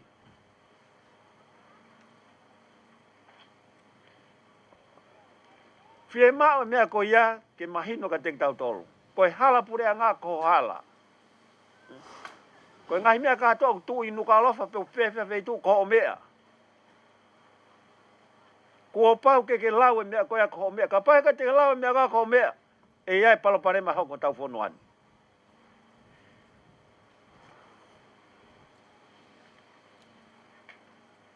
Whakaamu ho tau pureanga e aho ni. Ke kou tui ta tau katoa ki ai. Ke mou tupu hake o ofa he mea ko toko toa pēpea, lau he mea ko toa pēpea, i he whonuani ko mou mea. Koe mea ia koe te tau māu ai, koe mea ia si ai palo pare mā. Pea ke whai mea koe ke loto, ka pau te ke loto, ke whaha mea koe ka te koe. Whai ia ke toko taha koe na mo tau whakataha ia pea koe. O fulahi tau ako ure son ke he, kau koe ki tau lava o whakamahinoi, pe ako ia ngahi mea te fito koe, te nehanga o mai meri no mo i mau luta ke whanua.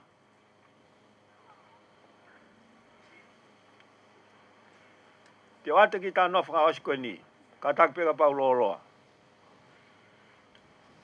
o kuiai ai proverb whakatonga o kui koe whiri hia mo e liri.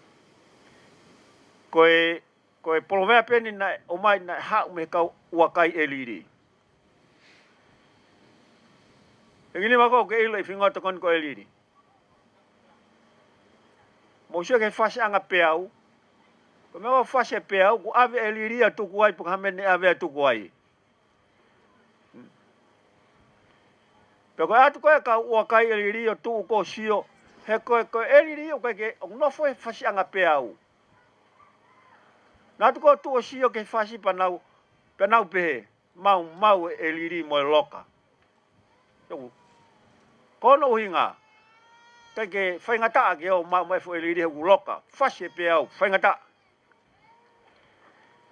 Pe koe mo e palo wepe taha koe whiri hia mo e liri. Whoke whainga ko guri whia. Kai tuia ke te whainga ko ku fu hulu e na ua kai ke fo e liri.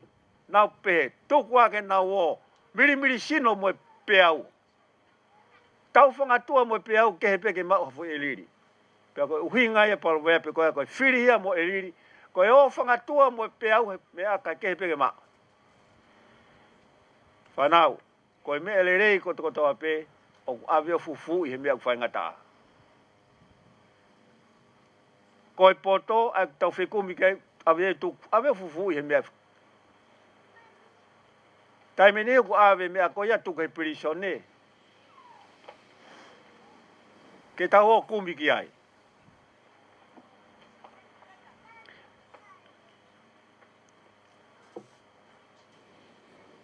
Ka iaha mea le rei, ka iaha mea ku fungani, ka iaha mea ku whakafu ofa, ka iaha mea ku aunga. Kia te koe, moe whamiri, moe kakai katoa e whanua, o ku ave mea koe ia o tuku he wheitu o whaingata. Ke tau o kumi ki ai.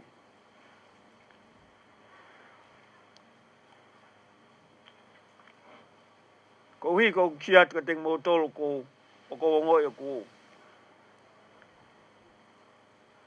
E wanga whewhea mo whakaukau kia teng mo tolo he kahau.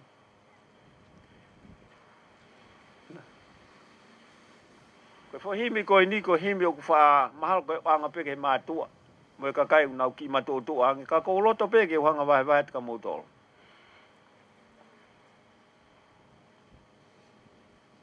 Ko ki whahimi au peheni. Ko uhi ko e whaingata a mo atakai. Pea ku mahuinga pe ke te lau ki whahimi ke eiki ke mea mai. Aianga e ku nofo. Ko e whiri o ku tuu takai o loki au i loto. Eiki ke whakatupu ata mai vavalo. Ke ureo pea taritu o teke ke mama. Ko ki mō paila kono mō whetakai holo mo ia, o whakatu tāmaki. Tonu ke whae koe ki mea koe pa ke toki sio ki ai. Pō koe nau ngahere mai na i kai te reo.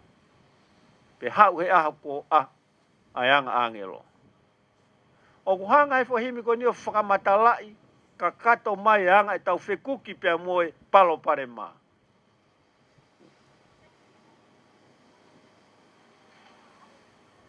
Ko fotuat, ke lau mau pia ki whahimi ko e ni. Nā toko ni ka te koe. Ke tau i aki a takai matua ki whaingata mo whihi. Ko hanga e ahoni mo teknolosia ahoni o awiki mo tolo tuku ai. Ko ofa at whanau. Malo.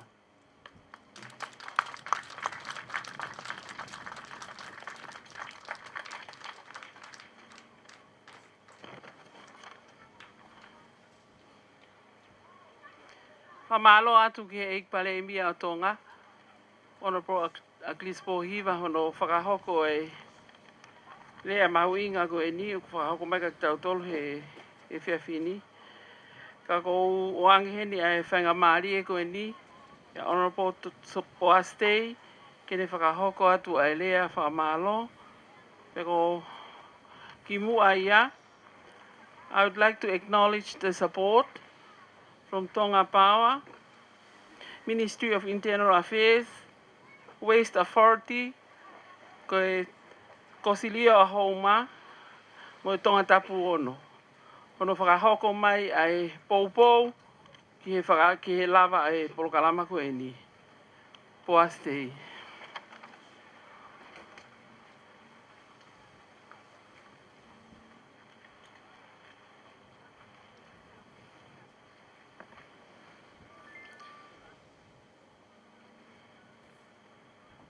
Whakatai ki he toa mafi.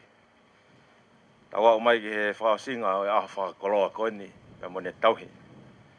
Pea kōkole ke u whatapu ki he ikpare mia tonga. Rispohiva. Ka mai tahine whakalang o e aho. Toa mua vaia. Pea behe fo ke eikat nari. Pea kōkole ke u hufanga. He ngai whatapu kotoa be. Whatapu kakato ko a whaki me tu ngani.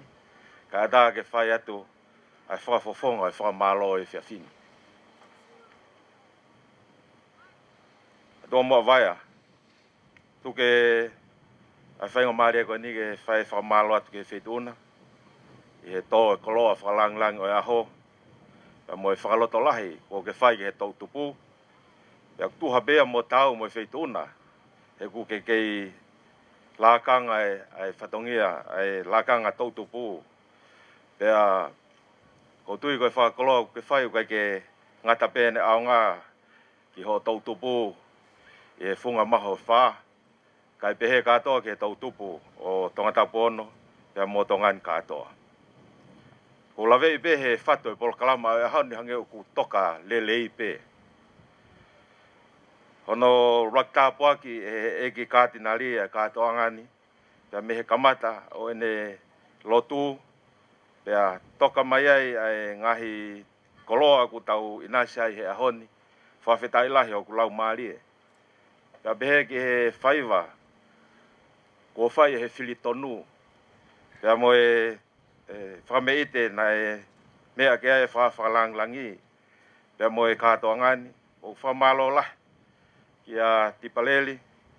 Kauma ene potu ngā we Tonga Health. Pea behe ki he Kosilio a Houmani. E nau ngau e whakataha. Pea mo e Internal Affairs. Pea ke whakakakato ai ahoni. Pea hange koe ia ku ne mea aki. Koe mo e ngahi toko ni mai me he tawhatafa aki. And I hereby acknowledge Tonga Power Limited's kind assistance. And also a few public enterprises who gathered together to sponsor and help out with this program this morning. Robert, thank you. Oku omi e ngahi lea tau whanongo ki ai tau tupu, pea koutui o whanongo mai tau tupu e whanua ki ai. Ke toi ofongi ki tau tolu mo tongani katoa. Ai whatongia o e tau tupu, pea neongo kau whakatewhito he tau tupu, ka kou whautua beo, whautua anga o whakakaukau o ku ikai hao e mātu ahen. He koe whatongia o e mātua tau whanau. O kutoki au mai ki he kautaki. Pea mo e mahu inga ke whanongo e kautaki ke leo o e tautupu. Ka ku kamata nia mei api. Ai mahu inga ke o hake whanau. He ātakai o ku lelei. Ātakai o whakaai. Ātakai o ku ne whakaai e tautupu. Ai whanau ke nau iaha nau visone ke nau moui ki he kahau. Ka nengo ku whakamatala mai e he CEO ai potu ngau e Justice ai ngahi statistika mo e palopalema o e tautupu. Ka koutui ko e ahoni ko e mea o ku mahu inga taha he ahoni. Ko e tau iloi o te ki ai ke futo mui ke whahangau ki ai. E hange ko e mea aki me kamataanga o e katoa ngani. O kui ai ho tau whatongia ke whakahoko a he kautaki. Pe au te ki ai ke tō mui ke whakahoko e whatongia ko ia. Ka neonga lahi ai palopalema. Ka koho tau ngawha ia ke solova ngahi palopalema ko ia. Ka koho whiawhia au pito e katinari. O alupe taimi pia mo e pa mo to ka mai e ngai whakamatala pe o tau sio tatolo he taimin o fok pe ke whakafoi tui. Katoa ai ngai palo parem he taimini ka pa te tau foki pe ke whakatoka nga e mahu inga whakafoi tui pa kou saia au pita. Fia au pita he whakamatala o ahon ke uraki ilo i kita mo to whatongia pe a tok hoko atu ai ngā ue ke he tau tupu. Kou manatui pe ai taha e ngahi silapa mahu inga lau te whasapate sa sua i siliana koe whanonga koe ke he whakatomala e angahala ku pau ke te uruaki ilo koe tama angahala kita. Ka kai ke tari e he loto ia koe tama angahala kita he kai pe ke te whetaula kita mo e whakatomala hataimi. Pea koutui koe whekau ia e ahon. Ka koe whakamalo la ki he ngahi whakakoloa o e ahoni. Pea koutui koe whekau o e ahoni kai ke ngata pene au ngā nei hou mani. Kai ke ngata pene au ngā nei e tonga tapu ono. Kau au ngā whakalu fua ke he tau tupu ho tau whonuan. Ngahi Paulo Palema nai o hake ane nai ai whaitu utu un kovi e talangata i kai whamahu i ngai e taimo e tau tupu. Koutui koe ngahi whamatala tau whanonga he ahoni kai ke oku totonu ke whanongo ki ai ngahi koslio e ngahi kolo. Whanongo ki ai mātua pe whanongo ki ai ngahi tau tupu o ngahi kolo he koutui oku i kai hakolo e tai ai hala hatakanga tau tupu ai. Pea koe ngai Palopalema tau sio ke he internet mo alcohol koe ngai Palopalema pau pe. Pea ku mahino pe ia ka tau tolu. Koe toe ngā eni. Pea hange koe teke kone o whai pea me he tonga health. O ku lava pe ia o whai aki hakaki kapaka kaseni. Lava pe o whai tai paanga. Ka umahu inga ke kamata lewa. Ka uhinga ia e whakamalo e honi. Kau mai o tua mafi he katoa ngani. Whakakoloa ko whai e whawhalang langi kau mai palemia malo au pito. Koutui koe whakakoloa lahi taha o e ahoni ko i kai ke ngau ea ke lai pepa nai o atu ka ke tala noa mai he kuohili. Pea ku hoko ia koe whakakoloa ke he hawhangani pea mo e katoa ngani. Pea koutui umea mai tau tupo e whonua pea moho tau ka inga. Kai kaha whakahaa whiunga ke whai ake ai whamalon pea ku whamalo ka mautolo ko tau peu mo umea mai. Kau sponsor tau tupa hou mani mahalo au pito. Pea ku hange alu pe mea ke whai mau mai pe ki hou mani he ngau e tonga health. Ka kou whawhetai pe he koutu ka ke toa haki fo e lia. Whakaofo whange ki katoanga o e ahoni ka koe blowholes i hou mai. Kou pea ku pehe e whakamalo, pea mo e whawhetai. Whakakoloa e ahoni pea mo e ome ngai whakamari e ku kau e ngai pot ngau e ke nau whi ngau e aki ke whakahoko e ahoni. Ka kone whakahoko lelei. O kou whiawhia, i pau pe whamalo tua whatu.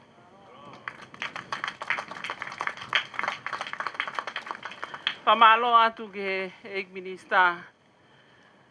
Pea koe takia o e tonga tapu ono. Pau kou mahu i ngā ia he polokalama koe ni. He koe neongo e tau kawe i he whamamani lahi ke talanoa e tau tupu pa mo e kautaki. Koe tok taimi e ne uksio ai e tau tupu ke kautaki. Koe ke naulama na tota anoa hanga tonu ke kautaki.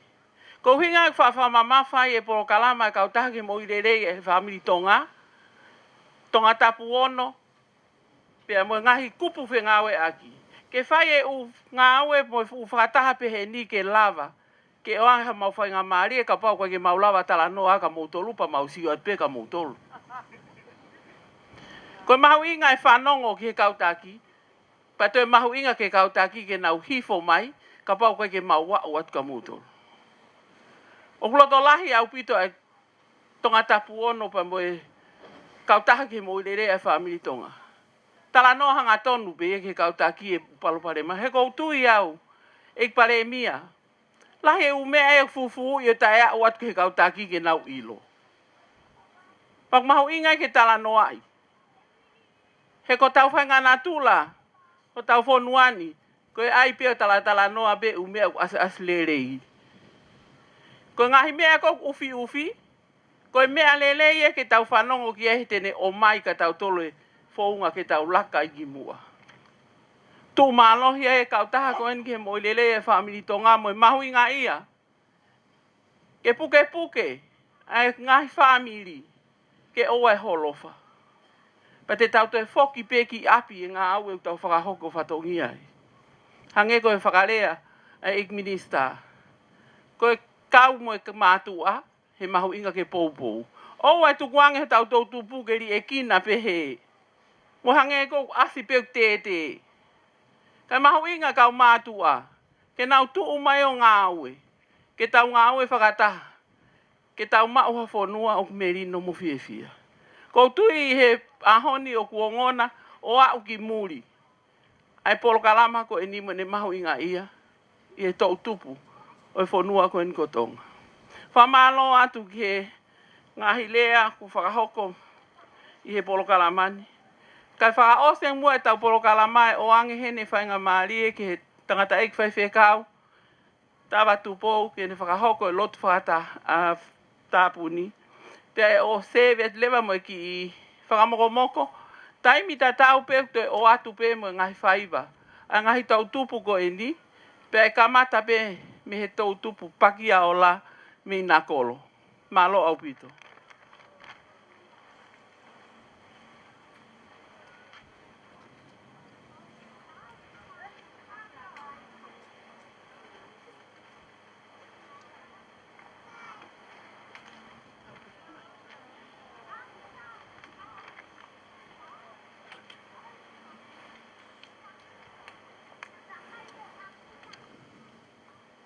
Tapa mo a whetaha mai. Ka kore e hufanga e whakatapuna ka mata aki ai. Aho mahuinga koeni. Pia e whae tau lotu, tuku. Ko kore whakamone more atu. Ko hui, ko e polokalama, ko e whae whikaupure o e wahenga houma. Ka ku mou hai ahoni he polokalama u whae ai. Si a tō tai. Ka re ko rea ai te paleri na e whai o ko nofo pe koloni fie pou pe. Pea koe a ko a maro e whainga maare ko eni ke ukau he pou e ko kalam mahu inga a honi. Ko whakotua pe o sio o whanongo. Pea e pea foi lea e ua. Ko wha maa popo aki e au, maako. He ilo ho wha maa popo au. Ko foi lea pea ko ni e ua ko wha maa popo aki e fukoloa. Ko tau mau, he tau whanongo, o e tau mamata ke ngahi mea ku whaini. Ua ki ko e ngā ue. Ko lea no wā ko e whakataha. E whakataha ki nā ua ia, o hoko koe taha pe. Ngā ue whakataha. Neo ko tau toko sii, ka koe taha ini kai awhi. He tau ngā ue whakataha heni mo e pure anga tō ngā.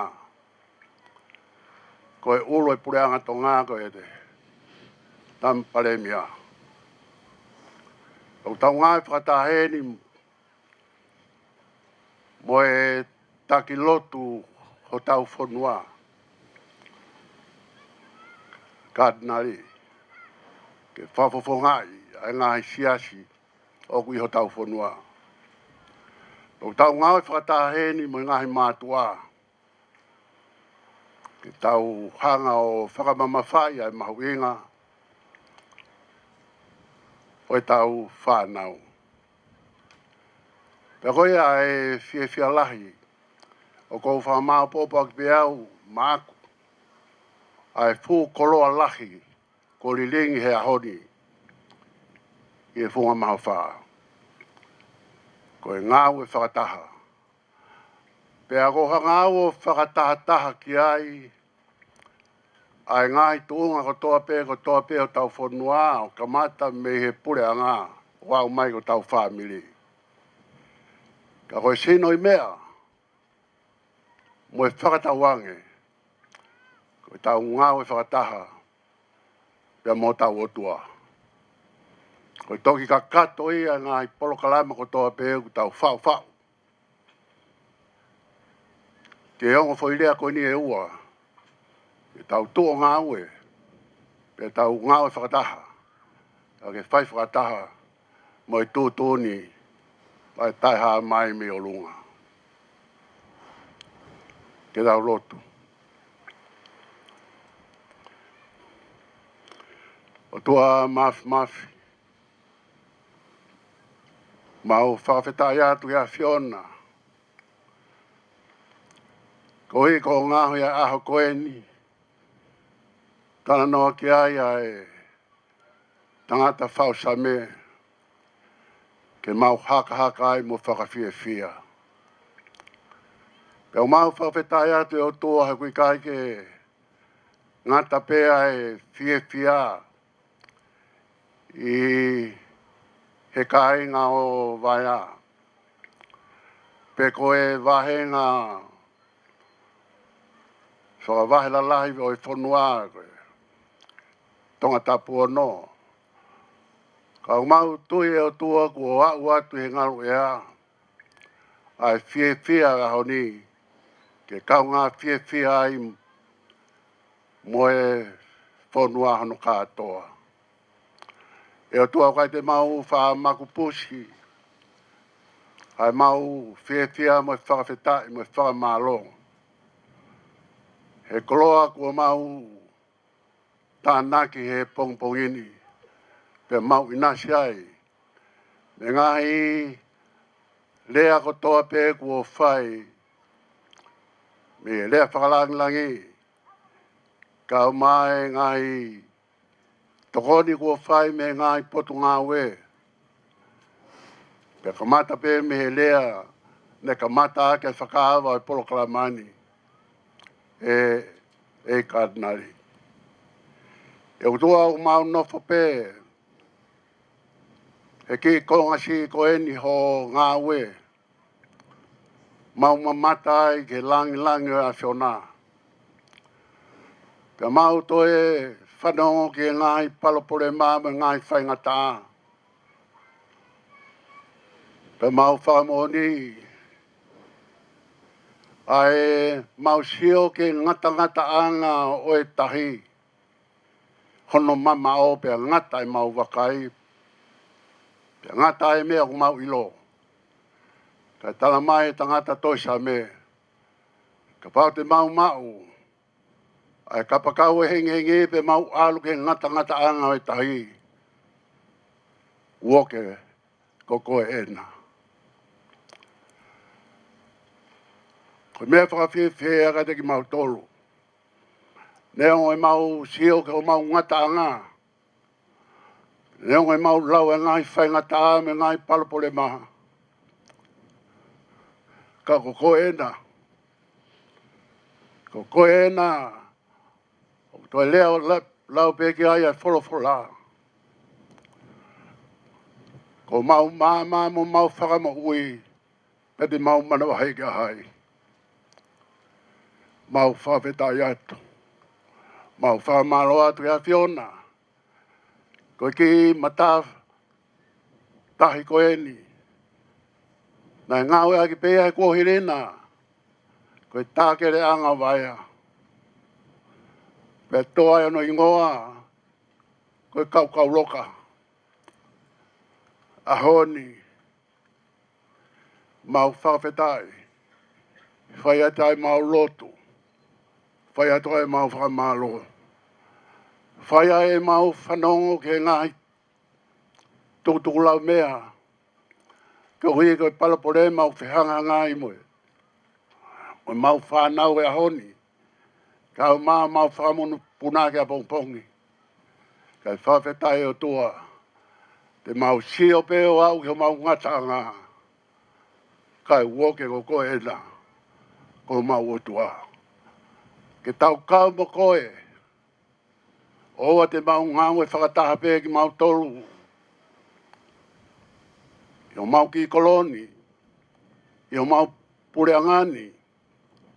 Mo mau ngai siasi. O mau ngai family. Neo hono mahu ngā mono au ngā. Ka koe sino i mea. Ke mau hanga atu ki a te koe.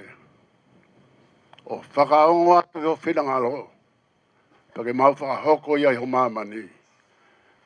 Peka au hono langi. Ko ia tamai top tapu. Ai lotu mai whawhetai mai whamaro. Ma whai atu ki hoa fio. E hua whalo ko Sisu Kraisi.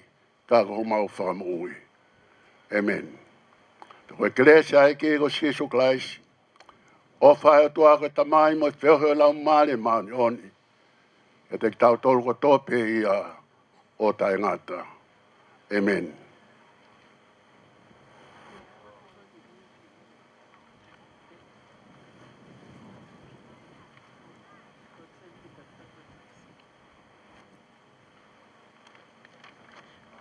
Whamalo atu ke he tangata eki whaiwekau.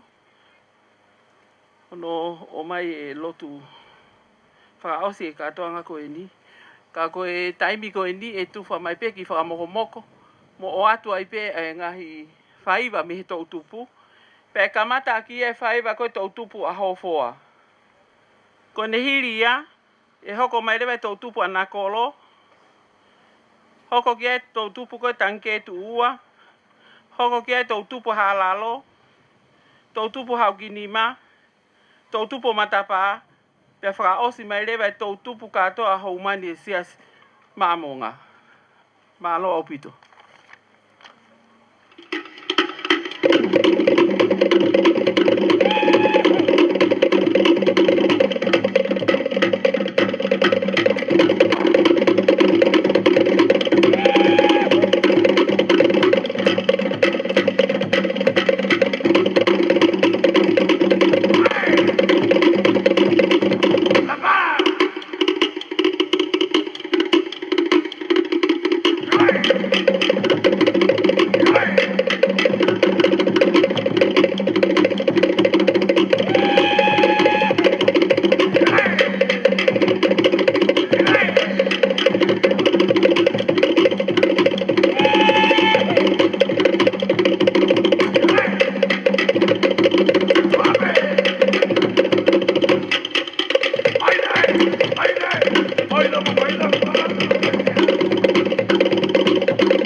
Pamalo atu ki he tas mala e.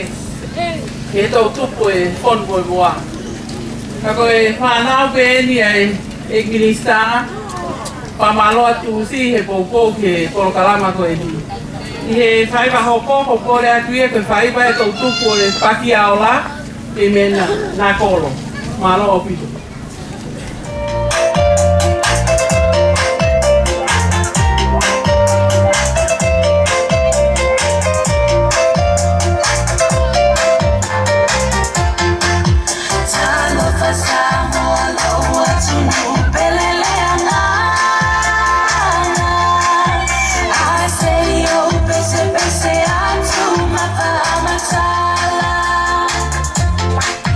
Lo mata no feel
Ai nā tua mua, kau mai e pare mia, ka nā riba kau whakawhi.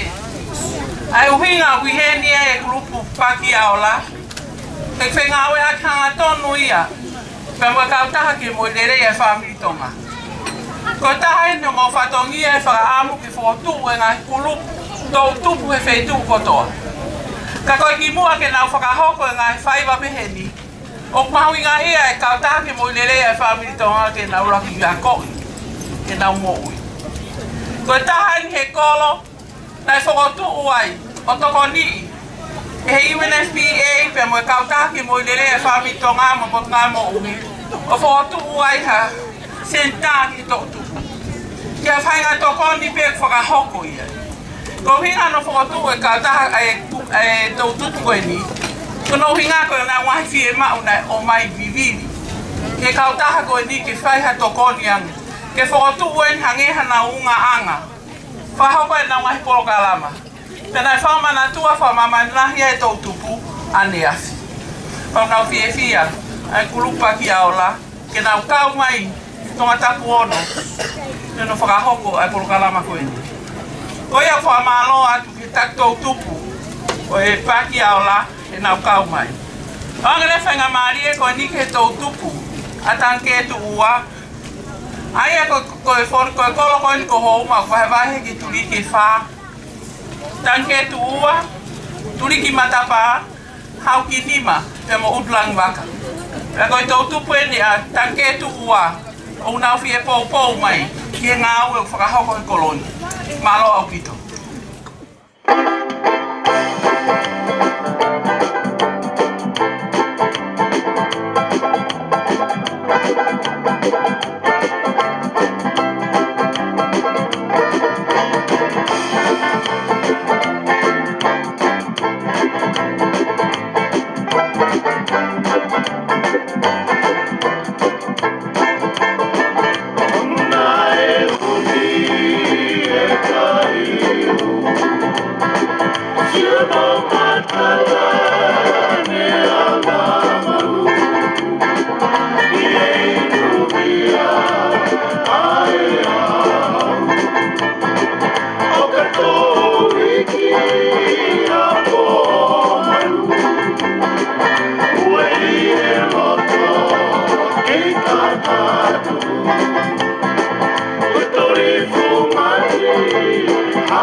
I say,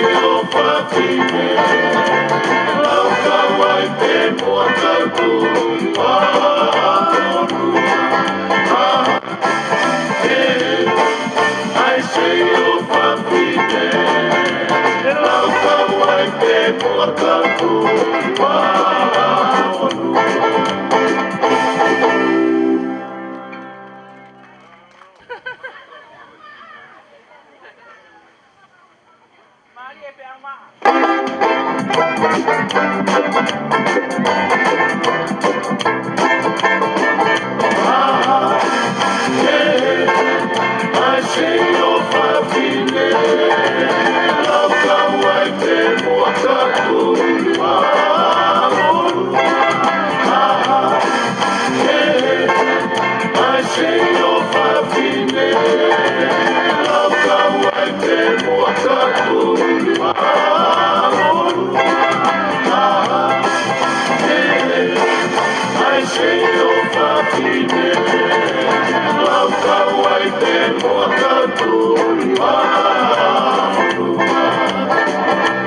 Night.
Malo au pito e pa me ite me he pe au maa. Pike kua o si e pare mia kau maa kau whaafe. Na e loka tu upe e funga mohu e wha. Ka koe ahoni ma peluia. Pea ko fie ai he ne o mai e ngahi talanoa kehe kehe. Ai mau inga ke riri upe mo mau tolo e mau whaunga ngāwe. Ke mau hanga whenga e tau tupu ke mau wā ofi. Whawhie au pito e tau sio ke ngahi whae. O nau maa whana pehe wa inga e nau whanau. Pea mo e whaiva e nau whanau. Ko taimu tau talanoa wha maman lahi ai me ngai whakataha e Pasifiki. O tau whe au hipe. Ke o ana laka hataha he whonua ko tonga. E ko tau tolupe tau kei Kingdom. Pau kau e ngai poini. O whakahoko he whakataha. O whakahoko he Pasifiki. Neongo e foi toti a tonga ni. Pa neongo e tau talanoa hen he ngai paloparema ke he kehe e tau tupu. Ka kuhanga pehe tonga ia o iloi. Ai whounga ke ako i ake tonga. Whama whana, e ngai whame i te. Pea fia, mo ngai whae he nau pou mai. Mo ia whaka amu ke nau pou pe he mau pe. Ko ia he momenit ko e ni, o ku oange ke ta whaaki hauki ni ma, ke nau whakahoko ai e nau whame i te, ki he kau whakawhi. Malo au pito. Ko nau taki e.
Whamalo atu, ke puna ke lavinia mo ngai whae, hono whakahoko e tau o lunga ko e ni.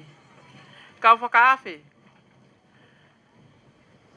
O maui ngā ia au pito e palani. Ai wahenga ko e ni pia mo e palani kolo ko e ni. Ke te oange muha tokanga makehe ki e tau hongo fulu ki lalo. Neango tau i heni ko hunga ko tau tupu. Kau toi mahu inga ke toi tokanga i muen. Pea ku kau pe ia he tā palani. Ai wahenga ko e ni pia mo e kolo ko e ni he fotu utu. Ai mahu inga ke tokanga i kina ki nau tolu. Ko hinga kau ai. Si longa i whanau ko e ni i he ahoni. O toi loto maa whana pe foki e puna ke. Lamnia funaki. Ke toi o mai he tahine to utupu. He kua ose na ulonga i whanau ke toi o atu pe whakame ite.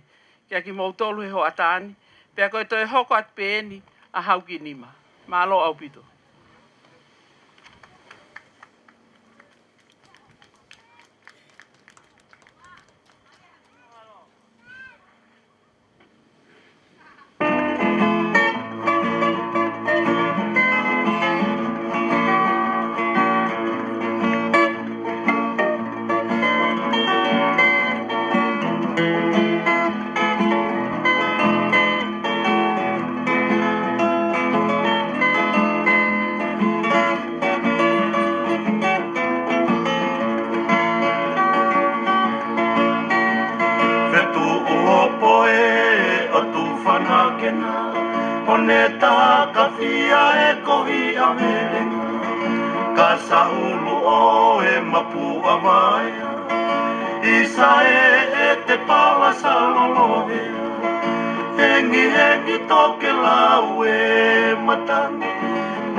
po ihinga no umutangata mo e pua ko whanongo talano mau sa he afu e o tupupua o te kina ko e whakafunga Palapasita koe lolona atu Whangune maringi mei e wasi Kawarenga pohi pia tangi tangi E kua tō ulangi a tapu ki tea Tahau wama e mahe ngalo Noi ka koa o sisi alame E matanga tō whakarewe Liua ki aki e whanga maofa Mapua mai a moe o tō popoa Tariki a apai pai ni tō taha O tō tau rewa tapu ke luwa O tō tau rewa tapu ke luwa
Malo au pito, matapa.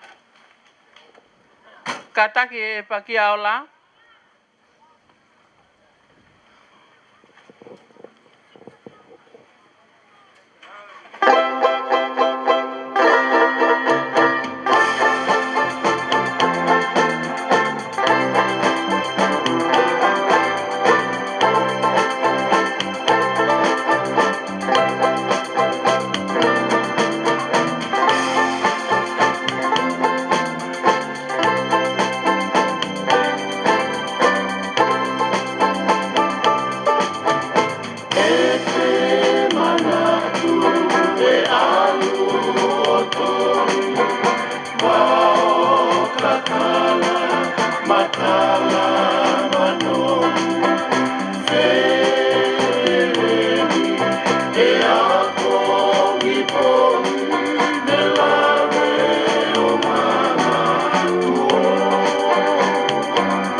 Malo apito pakia ola e whakahoko mai e tau whameite. Toi pe tau ki whakameite e ua. Ko whakamawhana pe toki ake hake pe he tau tupu e nau whie mau ke nau kau. Ka koe au toi kore mai hene kulu whiri tonu. E o mai e nau ki whakameite ko entertain pe. Pe a whakaosi lewa he tau tupu. Ka atoa o e sias mamo ngai homani. Malo apito.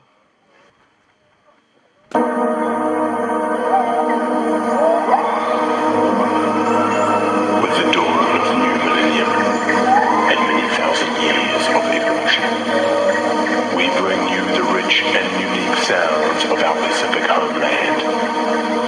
Our idyllic islands which conjure up images of paradise. These are voices of nature, the voice of our people, expressing the flavor, image and rich heritage of our paradise. We call it Fiji. Look around! Look around!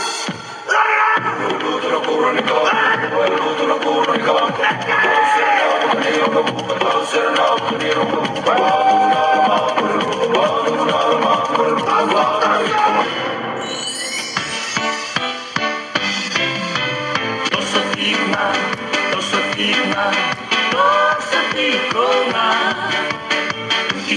pikna, kere sol maiva kasangara.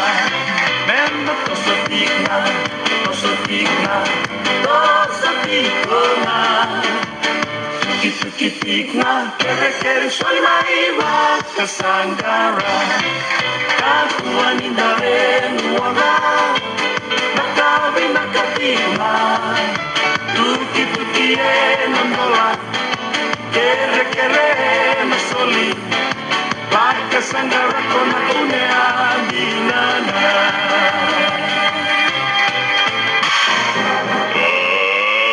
Let's get ready to rumble!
Malo au pito, filitonu. Ik minister. Ko tofa wakaya tu ke fie he mamata ki he kulu filitonu. Kako wakaya tu ko nau falani ke he ke. Kaya hata imi te nau tok hua toi ko ofisi ke fe ngai ha nau falan ke ta. Kako ke hanga pe o mea I nau tol tahata. E kai ke ngata pe ai, kai toi pehe ke pehe ofisi pare mia. O toi wakaya pe moia. Na mana tui na uhanga o muakia ke gurea. Ko ki kulupu ko ni ko ke hano pare tu ai ona. O fai ak pe da nga we ofa. Pa ko ia ku fa mai po fe kaka ne ngo ia hango glave ne nai. O glava pe filitonu ia fai na fatong ia ko ki fe mapa anga.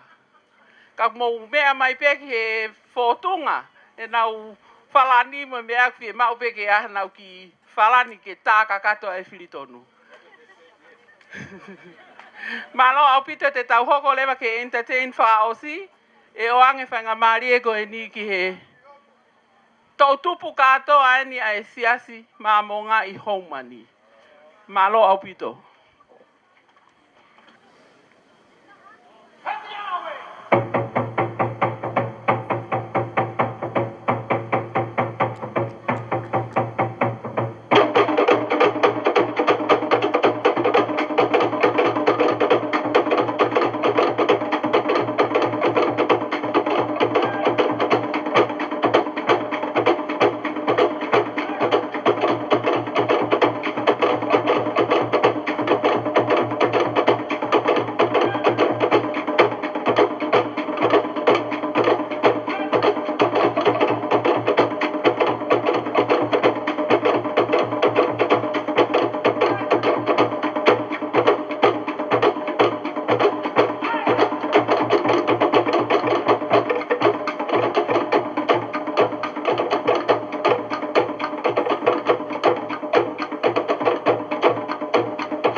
たいたいやとなねね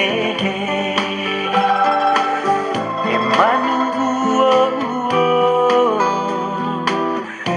えまぬのてはえティアイテフェヌはまおぎカパオのてへれウヒハウのあまどなれおいてまいてあひもあ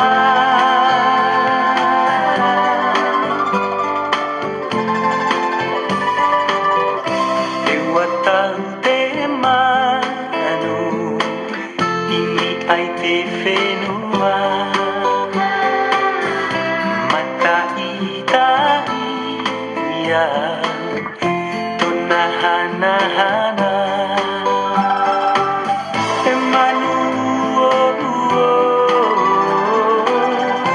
えまぬのてはえティアイテフェヌはとねいあいあカパオのてへれウヒハウのあま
Koe lama ia e polokalama o e aho nipa ku o atua ia e whamalo loto hounga mo oni.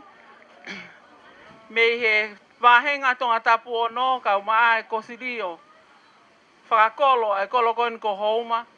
Kau maa e kau taha ke moilere e whamiri tonga ho mo popou ho mo mea mai. Ke tau kau ngā kau. O ku atare lei heni ai mahu inga ke ngawe ake ngahi tare eniti o tau tupu ke nau mo ua ki ai. Ka koutui o ku ata heni ai fie mau ke ngā aue whakataha au pito e kosirio e ngahi kolo pe mo ngahi wahenga hono whengai ke pou. He tawhaaki he kehe ke tau ngā aue i he tau tau tupu. Ko ia ko o atua e whamalo ma kehe me he sea o e kosirio ai koloko e ni lot vaea ne ongo kake ni mea heni. Kia ki mou tolu hono kotoa ho mou mea mai. Ke whakahoko e polo kalama mahu inga ko eni. Lewe e malanga kau tatau atu.